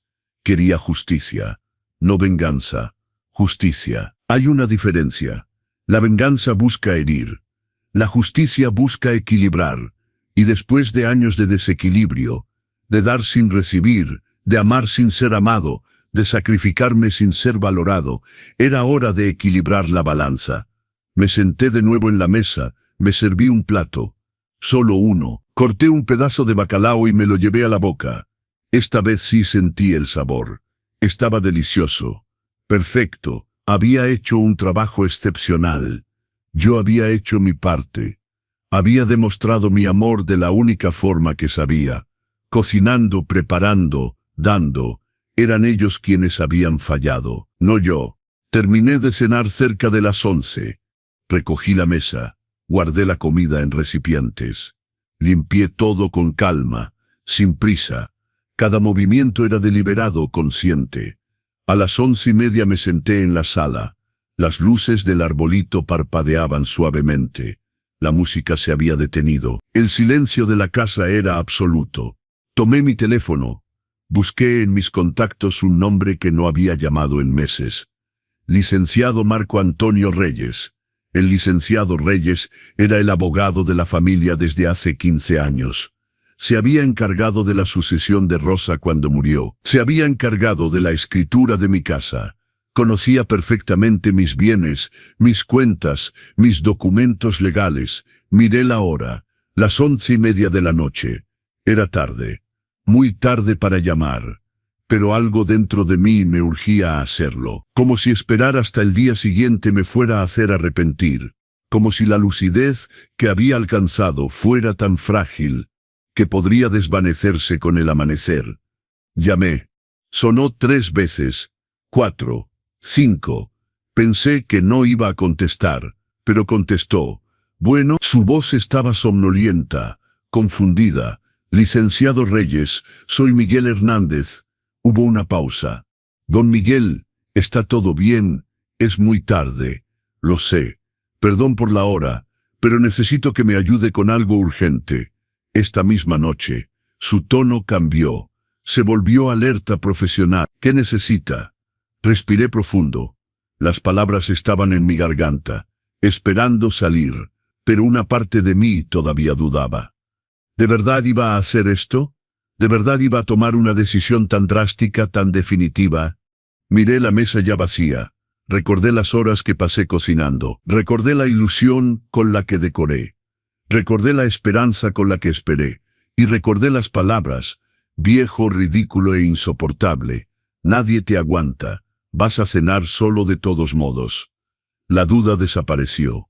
Necesito que modifique mi testamento. Quiero desheredar a mis 3 hijos al máximo que permita la ley. El silencio del otro lado fue largo. Podía imaginar al licenciado Reyes sentándose en su cama, completamente despierto ahora, procesando lo que acababa de decir. Don Miguel, ¿estás seguro? Es una decisión muy seria. Estoy completamente seguro. ¿Puedo preguntarle qué pasó? Se lo conté todo. Los años de abandono, los desprecios, las humillaciones. Y finalmente la Nochebuena, el mensaje cruel, la certeza de que mis hijos me veían como un estorbo del que querían deshacerse. El abogado escuchó en silencio. Cuando terminé, suspiró profundamente. Lo siento mucho, don Miguel. Ningún padre debería pasar por eso. Ya pasó. Ahora solo quiero hacer lo que es justo. Entiendo, pero debes saber que según el derecho mexicano, sus hijos son herederos legítimos. Tienen derecho a la legítima sucesoria, que representa 2/3 de su patrimonio. Si tiene 3 hijos, no puedo desheredarlos completamente a menos que exista una causa legal grave como indignidad. Pero es un proceso difícil. Entonces quiero dejarle solo el mínimo obligatorio por ley. Y la porción disponible, el 1/3 restante, quiero donarlo. De acuerdo, podemos hacer eso, reducir su parte al mínimo legal y donar el resto. ¿A quién quiere donar? A asociaciones de beneficencia que apoyan a personas mayores en situación de abandono. Perfecto. Puedo preparar el proyecto. Normalmente toma tiempo, pero si es urgente, si necesita tener algo en mano esta noche, algo que confirme que tomó esta decisión. Sí, quiero tener algo esta noche. De acuerdo. Voy a redactar un documento preliminar. Se lo envío por correo, lo lee, lo imprime y lo firma. Mañana vamos con el notario para formalizarlo todo. Perfecto. Ah, hay otra cosa, licenciado. Mencioné que hay 3 autos a mi nombre que mis hijos usan. Exacto. Lo recuerdo. Quiero que los bloquee. Quiero denunciar su uso indebido. Quiero que sean inmovilizados. Puedo solicitar un bloqueo administrativo y notificar extrajudicialmente la restitución inmediata. Si los detienen en un retén, El auto puede ser retenido si la documentación no está conmigo o si hay una denuncia. Pensé en Nicolás y sus multas. Pensé en Tomás yéndose a Monterrey. Pensé en Julián. Hágalo, quiero los 3 autos inmovilizados. Entendido, voy a preparar las notificaciones. Probablemente mañana en la mañana las recibirán. Perfecto. Don Miguel, una última pregunta. ¿Está tomando esta decisión con la mente clara? ¿No ha bebido? ¿No está bajo medicamento? Licenciado, tengo 59 años tomando decisiones. Esta es la más clara de todas. Muy bien. Le tengo confianza. Me pongo a trabajar. Le envío el documento en 1 hora. Aquí estaré. Nos vemos mañana a las 10 en su despacho. Ahí estaré. Colgué. Mis manos ya no temblaban. Mi corazón latía con calma. Una calma extraña considerando lo que acababa de hacer. Me levanté del sofá, fui a la cocina, me serví una copa de vino, regresé a la sala y me senté frente al arbolito navideño. Esperando el correo del licenciado Reyes, pensé en mis hijos. Pensé en los niños que habían sido, en los adolescentes llenos de sueños, en los adultos en que se habían convertido. Y me di cuenta de algo que nunca había querido admitir antes. Yo no había fallado como padre. Lo había hecho todo correctamente. Había dado amor, educación, valores, oportunidades. Eran ellos quienes habían fallado como hijos. Y no era mi culpa, no era mi responsabilidad cargar con la culpabilidad de sus decisiones, de su ingratitud, de su crueldad. A las 12:30 de la noche llegó el correo. Lo abrí con mano firme. Leí cada palabra. Era claro, legal, definitivo. Testamento de Miguel Hernández. Revoco toda disposición anterior. Leí sobre la división del patrimonio. El mínimo legal para los hijos. El resto para la caridad. Imprimí. Firmé. Eran las 2 de la mañana. 25 de diciembre. Navidad. Pero para mí era el día de mi renacimiento. Me fui a dormir con una paz que no sentía desde hacía años. Me desperté el 25 a las 6 de la mañana. No porque tuviera que despertar, sino porque mi cuerpo ya no podía dormir más. Me levanté, hice café, me senté en la cocina. A las 7:30 sonó mi teléfono. Era Nicolás. No contesté. Volvió a llamar. Una y otra vez, dejó un mensaje de voz. Papá, ¿qué hiciste? Recibí una notificación para restituir el auto. Llámame urgente. Borré el mensaje. A las 8 Julián empezó a escribir por WhatsApp. Papá, ¿por qué recibí un aviso de tu abogado? Esto es ridículo. Tengo citas hoy. ¿Qué es esta vengancita? ¿Por qué no fuimos a tu cena? Leí con calma. No respondí. A las 8:30 llamó Tomás. Esta vez sí contesté. Papá, ¿qué hiciste? Su voz era exigente. Recibí una notificación. El auto está bloqueado. El tono era de exigencia, no de súplica. Los autos están a mi nombre, Tomás. Decidí ejercer mi derecho de recuperarlos. ¿Tu derecho? Ese auto es mío. Yo lo uso. Yo pago la gasolina, pero está a mi nombre. Y ayer, mientras cenaba solo en Nochebuena, decidí que era hora de hacer algunos cambios. Espera, esto es porque no fuimos a cenar. Papá, es porque ninguno de ustedes tuvo la decencia de avisar. Porque escribieron en su chat privado que soy un viejo ridículo e insoportable que nadie aguanta. Silencio pesado. Papá, ¿qué leíste? ¿Quieres decir que es mentira? Era un momento de frustración, no lo decía en serio. Ah, no. Entonces, ¿por qué lo escribieron? ¿Por qué tienen un grupo sin mí que se llama Los Tres? Papá, todos necesitamos desahogarnos. Pues yo también me desahogué. Llamé a mi abogado. ¿Un abogado? ¿Para qué? Para modificar mi testamento y recuperar los autos. Escuché su respiración acelerarse. No puedes hacer eso. Ya lo hice. A las 10 tengo cita para firmar lo oficial. Los autos deben ser restituidos inmediatamente. Y sobre el testamento, pues tendrán que esperar a que me muera para saber. Papá, está siendo irracional. Es una crisis emocional. Irracional. 35 años sacrificándome y me llamas irracional, porque finalmente reacciono. Papá, por favor, no hagas esto. Vamos a hablar tranquilamente. Tengo que irme. El licenciado Reyes me espera. Colgué.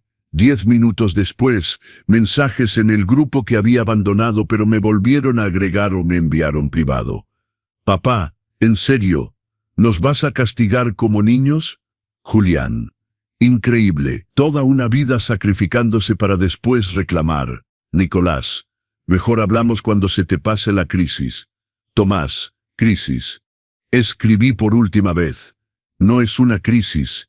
Es una decisión consciente. Ustedes decidieron que no querían padre. Yo decidí que no quiero hijos que me traten como basura. Estamos a mano. Salí del grupo. Bloqueé los 3 números. A las 9:30 salí rumbo al despacho del licenciado Reyes. Iba bien vestido, afeitado de cerca, la cabeza en alto. Firmé todo. El notario leyó en voz alta. Cada cláusula era un acto de dignidad. Cuando salí de ahí me sentía 10 kilos más ligero. Cuando regresé a casa eran las 11 de la mañana. Encendí mi celular. 57 llamadas perdidas. Mensajes de números desconocidos. No leí nada. A la 1 de la tarde tocaron el timbre. Era Tomás. Estaba solo. Se veía desesperado. Papá, abre. Necesitamos hablar. No abrí. Papá, por favor. Esto es ridículo. Me quedé sentado escuchando. Bueno, admito que la regamos, pero eres nuestro padre. No puedes abandonarnos así. Abandonar. ¡Qué elección interesante de palabra! Después de 20 minutos se rindió. Escuché sus pasos alejarse. Iba a pie. Sin auto. A las 3 Julián llegó con Nicolás. Tocaron agresivamente. Papá, ya basta de teatro. Abre. Era Julián. La vecina dijo que te vio entrar. Nicolás gritó. Esto es abuso, papá. Chantaje emocional. Abrí la ventana solo un poco. Chantaje, muchachos. ¿Por qué, Julián? Julián se veía aliviado. Papá, por favor, sal. Vamos a hablar como adultos. Ya hablé ayer con mi abogado. Esa fue mi conversación de adulto. Entonces, ¿qué? ¿Ya no somos tus hijos? Ustedes dejaron de ser mi familia hace mucho. Solo que yo me negaba a verlo. ¿Y el testamento? Preguntó Nicolás. Cerré la ventana. Gritaron, suplicaron, amenazaron. Después de 1 hora se fueron. Los días siguientes fueron de silencio. Un silencio de paz. El 26 me desperté tarde. El 27 empecé a empacar sus cosas que todavía estaban en mi casa. Ropa vieja, juguetes, diplomas. No por maldad, sino para liberar espacio. Recibí una llamada del licenciado Reyes. Habían ido a su despacho. Habían intentado anular el testamento. Nicolás había amenazado con demandar. Julián había llorado diciendo que quería una oportunidad. Le dije que si querían hablarme, debían demostrar cambio con acciones, no con palabras. El 28 de diciembre algo cambió. Sentí una ligereza. Llamé a una agencia de viajes. Quiero un paquete para Acapulco. Playa, tranquilidad. Perfecto. Compré para mediados de enero. Solo para mí. El 30 hicieron un último intento. Llegaron los 3 con una caja de regalo. Tocaron el timbre. Papá, te trajimos un regalo. Unas disculpas. Abrí la puerta solo un poco. Te compramos esto. Es una tablet para que podamos hacer videollamadas más fácil, dijo Julián extendiendo la caja. Vamos a hacer un calendario de visitas. Comidas en familia. Miré la caja. Promesas vacías.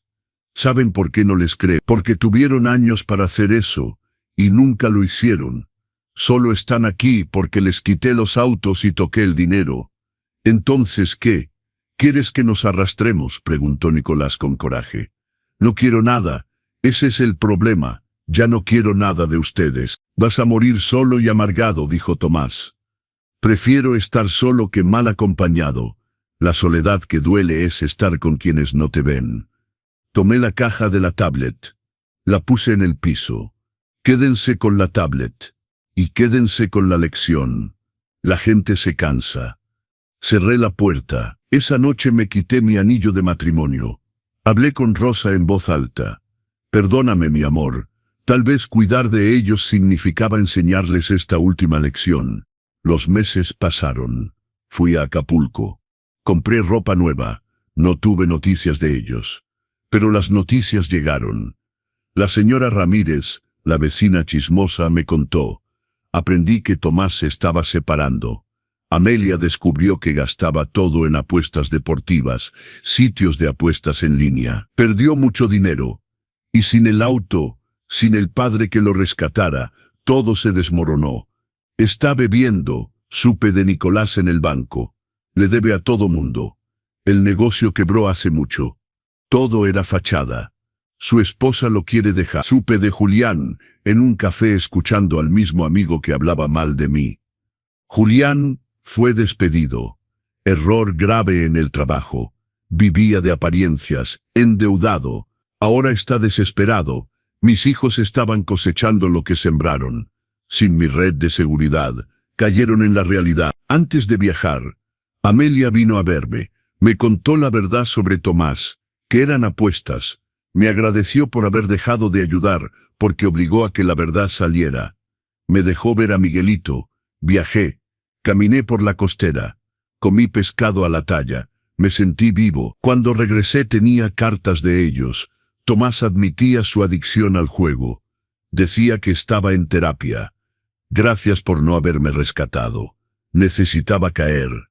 Nicolás se disculpaba por haberme visto como un banco. Estoy trabajando en un empleo sencillo para pagar mis deudas. Voy a devolverte cada peso. Julián decía que había olvidado quién era por las apariencias. Trabajo en una librería ahora, vivo simple. Te amo de verdad. No he respondido todavía. Algunas cosas necesitan tiempo. Pero estoy en paz. Hoy tengo mi rutina, mis clases de pintura, mis caminatas. Veo a mi nietecito cada 2 semanas. Mis hijos están en mi vida pero con límites. Nicolás depositó 1,000 pesos el mes pasado. Poco pero honesto. Si me están escuchando, no esperen a tener 59 años para valorarse. El amor sin respeto no es amor. A veces soltar es el acto de amor más grande que pueden hacer.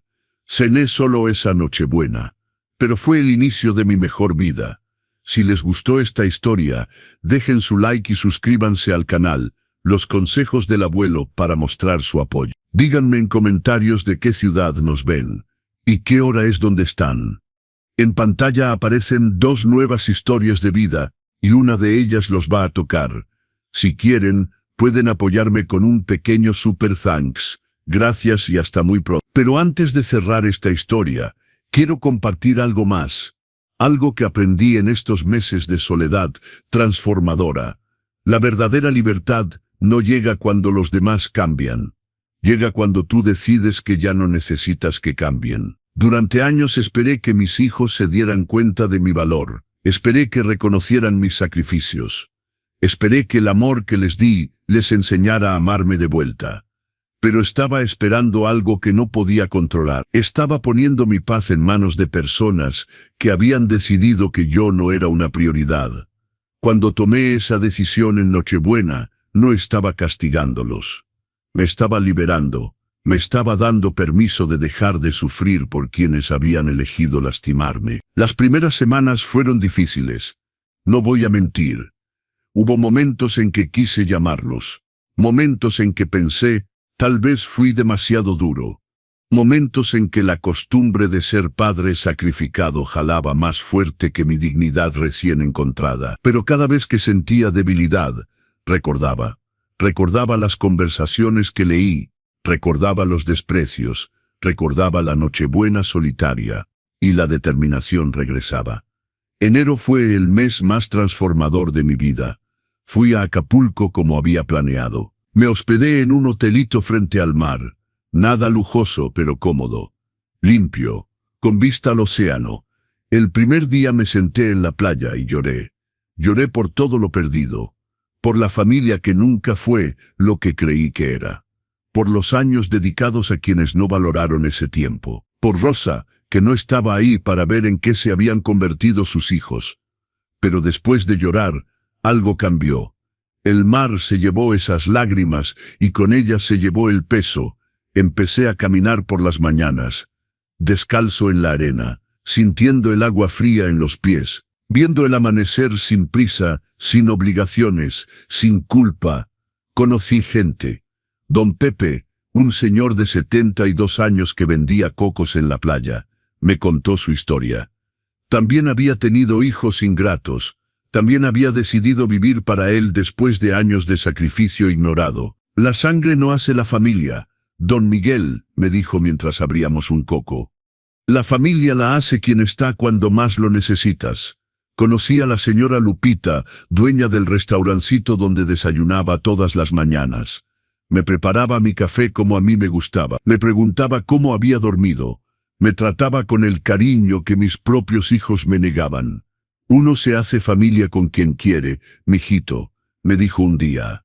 No es obligación sufrir por quienes comparten tu apellido. Esas palabras me sanaron más que cualquier disculpa que mis hijos pudieran darme. Cuando regresé a la Ciudad de México a finales de enero, era un hombre diferente. Había dejado de ser el padre mendigando amor. Me había convertido en Miguel, solo Miguel. Un hombre de 59 años que merecía respeto, que merecía paz, que merecía vivir sin culpa. Las cartas estaban esperándome. Las leí con calma, sin emoción exagerada, sin esperanzas infladas. Eran buenas cartas, honestas al menos en apariencia. Pero yo ya no era el mismo hombre que se conformaba con palabras bonitas. Las acciones, me dije, solo las acciones importan. Y entonces empecé a ver acciones. Tomás efectivamente estaba en terapia. La señora Ramírez me contó que lo veía cada semana entrando a un centro de apoyo para adicciones. Había dejado de beber, estaba buscando trabajo honesto. Nicolás realmente estaba trabajando. Lo vi un día en el metro. Llevaba un uniforme de mensajero. Se veía cansado, pero también se veía humilde. Ya no era el Nicolás arrogante que me exigía dinero. Era alguien que finalmente entendía lo que significaba trabajar duro. Julián había abierto su propia página de internet. Vendía libros usados. Vivía en un departamento pequeño en Iztapalapa. Nada glamuroso, pero honesto. Mis hijos estaban cambiando. No para recuperar la herencia. No para manipularme, sino porque la vida finalmente les había enseñado las lecciones que yo nunca pude enseñarles con amor incondicional. A veces el amor más grande es dejar que caigan. En marzo, Tomás me llamó desde un número desconocido. Contesté, papá, soy Tomás. Sé que me bloqueaste, pero necesitaba decirte algo. Dime, llevo 2 meses sobrio, conseguí trabajo en una constructora. No es lo que ganaba antes, pero es honesto. Y quería decirte que tenías razón, en todo. Me quedé callado. Fuimos unos hijos de la chingada. Te usamos, te despreciamos. Y lo peor es que lo justificábamos pensando que era tu obligación aguantarnos, porque eres nuestro padre. Sí, dije simplemente. No te estoy pidiendo perdón todavía, porque sé que las palabras no significan nada. Solo quería que supieras que estoy cambiando. De verdad. Me da gusto, Tomás. ¿Puedo verte algún día? No ahora. Cuando tú quieras. Cuando sientas que me lo he ganado. Pensé un momento. Cuando demuestres con 6 meses de acciones consistentes que realmente cambiaste, hablamos. 6 meses, lo entiendo. Gracias, papá. Colgó. No sentí alegría, tampoco sentí tristeza. Sentí neutralidad, y eso estaba bien. En abril, Nicolás apareció en mi casa. Tocó el timbre con respeto, no con exigencia. Abrí la puerta. Don Miguel, me dijo. Ni siquiera me dijo papá. Vengo a traerle esto. Me extendió un sobre. Adentro había 2,000 pesos. Es todo lo que pude ahorrar este mes. Sé que le debo de tus 60,000 pesos. A este paso me va a tomar años pagarle, pero le voy a pagar. Cada peso. Tomé el sobre. ¿Cómo está tu familia? Mi esposa me dio otra oportunidad, con condiciones, terapia de pareja, transparencia total con el dinero, trabajo honesto, no depender de usted jamás.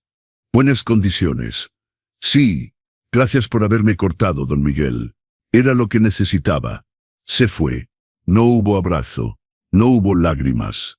Solo un intercambio respetuoso entre dos hombres. Y así pasaron los meses. Poco a poco, muy poco a poco, empecé a ver cambios reales. En junio, Amelia me llamó. Me preguntó si podía llevarle a Miguelito a pasar el día conmigo. No porque necesitara que lo cuidara, sino porque Miguelito me extrañaba. Claro, dije, pasé el día con mi nieto. Jugamos, comimos, reímos. Y cuando Amelia vino a recogerlo a la hora acordada, me agradeció. Don Miguel, quiero que sepa que Tomás está cambiando de verdad. No sé si algún día podrán volver a tener una relación, pero quiero que sepa que su decisión de esa Nochebuena salvó a su hijo, lo obligó a tocar fondo. Y tocar fondo fue lo único que lo hizo reaccionar. Sus palabras me llegaron hondo. En agosto, 6 meses después de esa Nochebuena, me senté en mi sala y escribí 3 cartas. Una para cada hijo.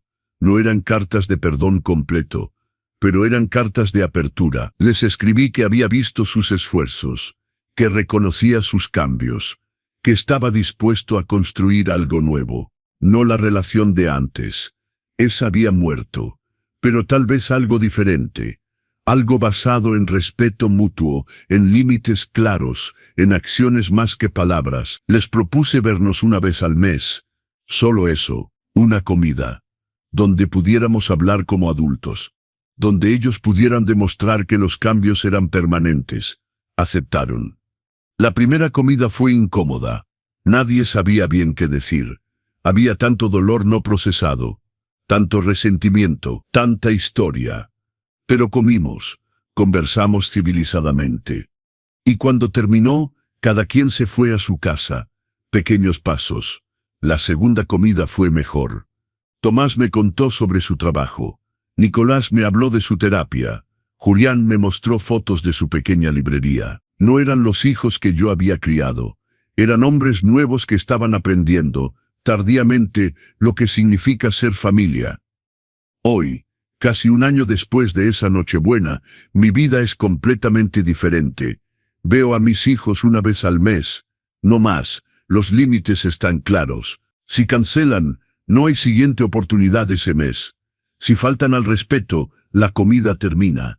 Nicolás ya me ha pagado 18,000 pesos. Todavía le faltan 192,000, pero cada mes, sin falta, llega el depósito. Aunque sea poco. Tomás lleva 10 meses sobrio, tiene custodia compartida de Miguelito, y ahora cuando me lo trae, no es porque necesite niñera gratis, es porque quiere que su hijo conozca a su abuelo.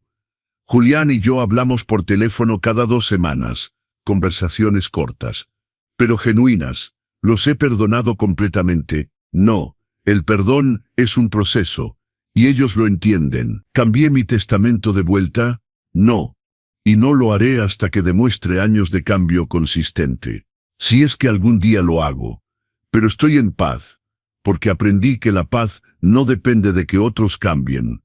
Depende de que tú establezcas límites que protejan tu dignidad. Volví a salir, me inscribí en clases de pintura. Voy a un club de lectura. Tengo amigos nuevos. Una vida nueva, una vida donde soy Miguel I y padre segundo. Y esa es la vida que debí haber vivido desde hace años. Han pasado 12 meses desde aquella Nochebuena. Un año exacto desde que leí esas palabras que cambiaron mi vida para siempre. Hoy es 24 de diciembre otra vez. Pero este año es completamente diferente. Esta mañana me desperté sin ese nudo en el estómago, sin esa ansiedad de preguntarme si mis hijos vendrán o no. Porque esta vez yo decidí. Invité a 3 personas a cenar esta noche, pero no a mis hijos. Invité a don Pepe, el señor que vende cocos en Acapulco, y que se convirtió en mi amigo durante ese viaje transformador. Está aquí en la Ciudad de México visitando a su hermana, y aceptó con gusto venir a mi casa. Invité a la señora Lupita, la dueña del restaurante donde desayunaba en Acapulco. Ella también está de visita con su familia y dijo que sería un honor cenar conmigo. Y invité al licenciado Reyes, mi abogado, quien más que representarme legalmente, Se ha convertido en un verdadero amigo en este año difícil. Esta noche voy a cenar con personas que me eligieron, no porque tengamos sangre compartida, sino porque nos respetamos, nos valoramos, nos tratamos con dignidad. Y mis hijos lo saben. Les avisé hace un mes. Les dije que este año la Nochebuena sería diferente, que estaba construyendo nuevas tradiciones, que ellos eran bienvenidos en mi vida, pero ya no en el centro de ella. Tomás me escribió: lo entiendo, papá, que la pases bien. Tal vez el próximo año, si me lo he ganado. Nicolás respondió: disfrútela, don Miguel. Nosotros también vamos a reflexionar sobre lo que pasó hace un año. Julián me llamó y me dijo: gracias por enseñarme que el amor también tiene límites. Te quiero, papá. Son respuestas maduras, respetuosas, de hombres que finalmente están entendiendo. Mientras preparo la cena de esta noche, mientras el bacalao se cocina y la casa se llena de aromas navideños, reflexiono sobre este año extraordinario. Aprendí que el amor de padre no significa sacrificarse hasta desaparecer. Significa también enseñar límites, dignidad, respeto propio. Aprendí que soltar no es abandonar, es liberarse de relaciones tóxicas, incluso cuando esas relaciones son con tu propia sangre.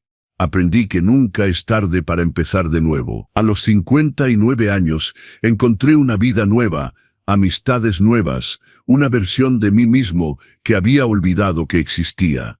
Aprendí que la familia no la define la sangre. La definen quienes están cuando más los necesitas, quienes te respetan, quienes valoran tu presencia. Y aprendí que a veces el amor más grande que puedes darle a alguien es dejarlo caer.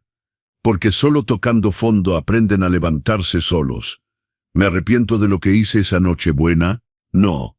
Ni un segundo. Fue la decisión más difícil de mi vida, pero también la más liberadora. ¿Duele todavía? A veces.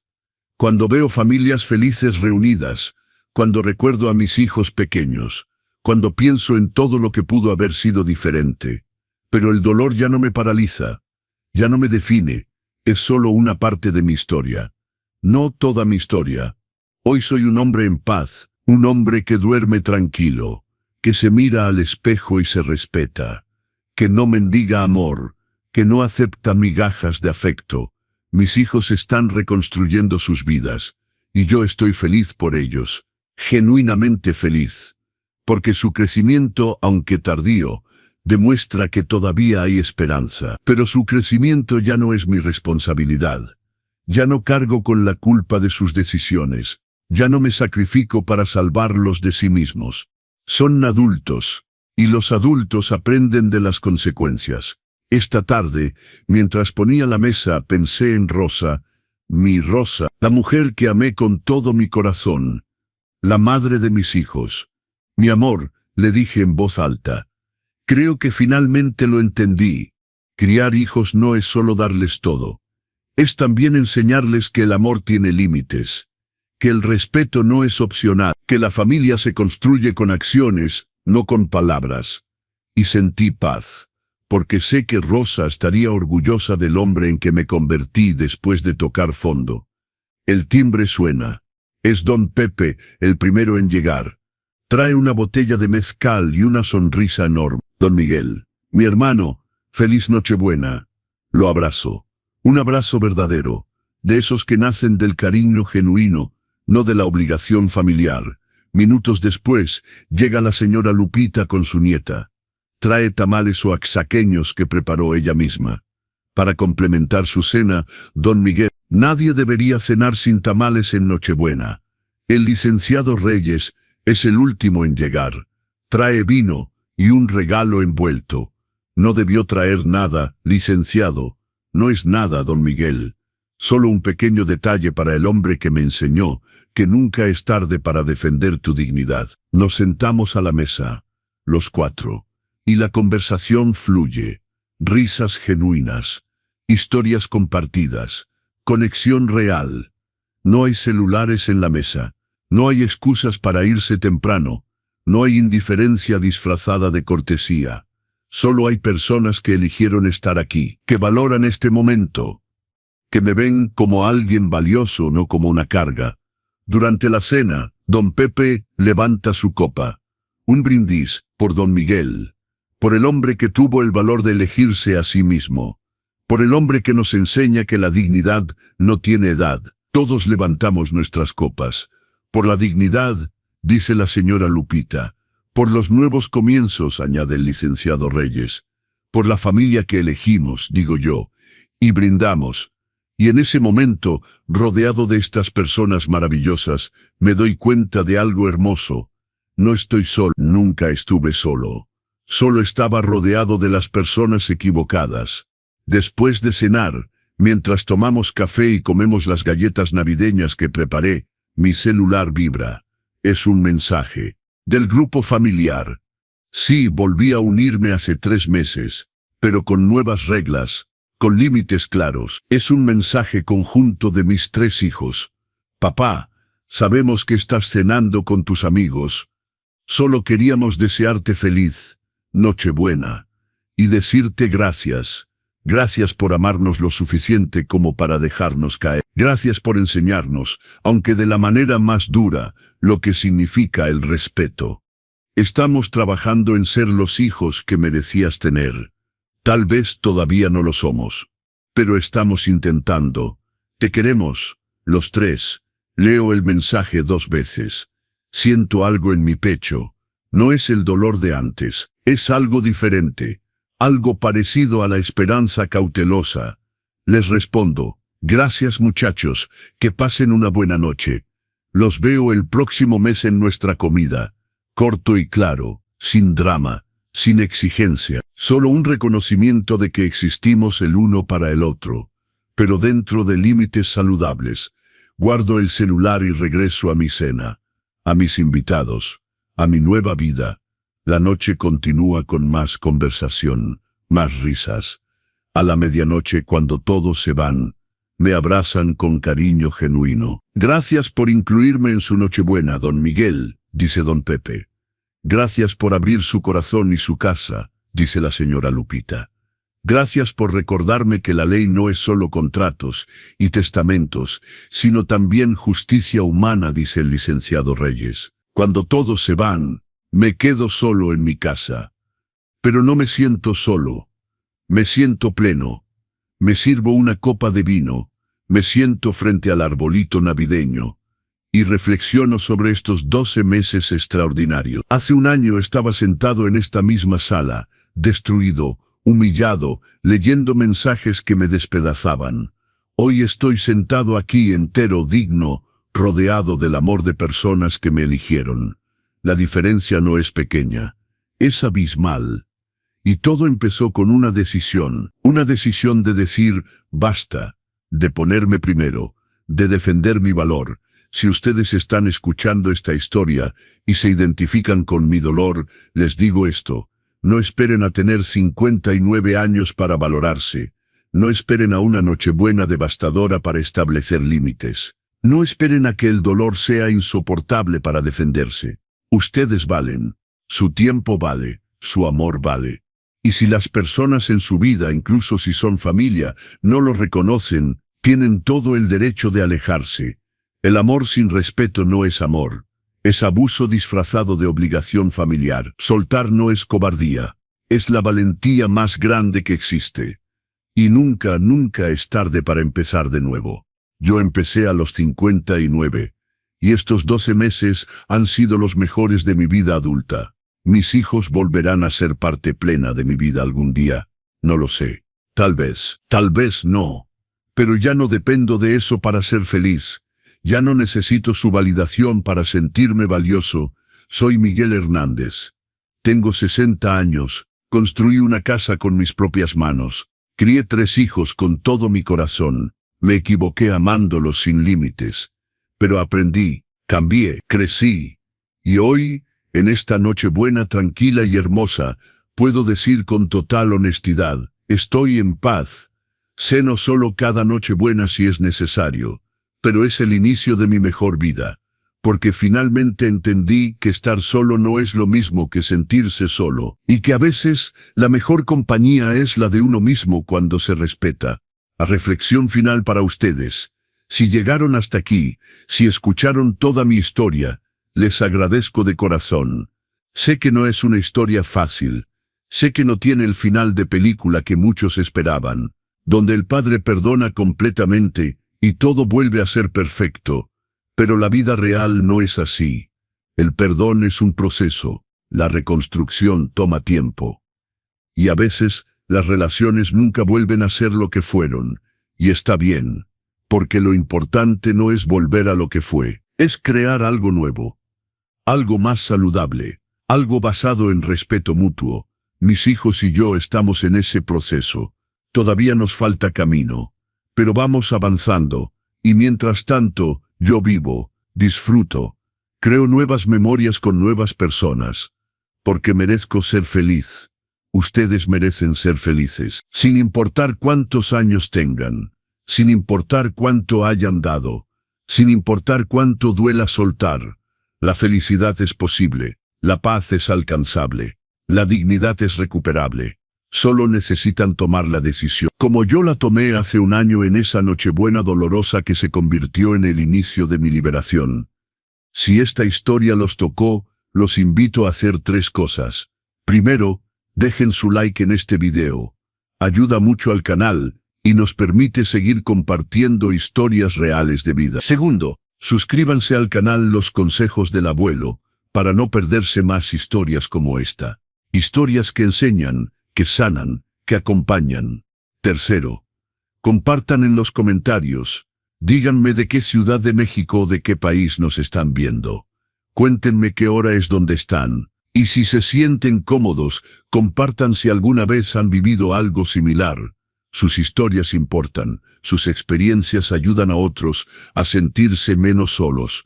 En la pantalla aparecen 2 historias más que podrían interesarles. Una sobre una madre que descubrió el secreto de su hija. Otra sobre un abuelo que encontró amor a los 70 años. Dense la oportunidad de escucharlas. Y si quieren apoyar este canal de una manera especial, pueden enviar un super thanks. No es obligatorio, pero es muy apreciado y ayuda a seguir creando este contenido. Gracias por acompañarme en esta historia. Gracias por escuchar sin juzgar. Gracias por estar aquí. Les deseo una feliz Nochebuena, una feliz Navidad y un año nuevo lleno de dignidad, respeto y amor propio, porque ustedes valen. No lo olviden. Nos vemos en la próxima historia. Soy Miguel Hernández, y esta fue mi historia de cómo una Nochebuena dolorosa se convirtió en el mejor regalo de mi vida, mi libertad. Hasta pronto, amigos.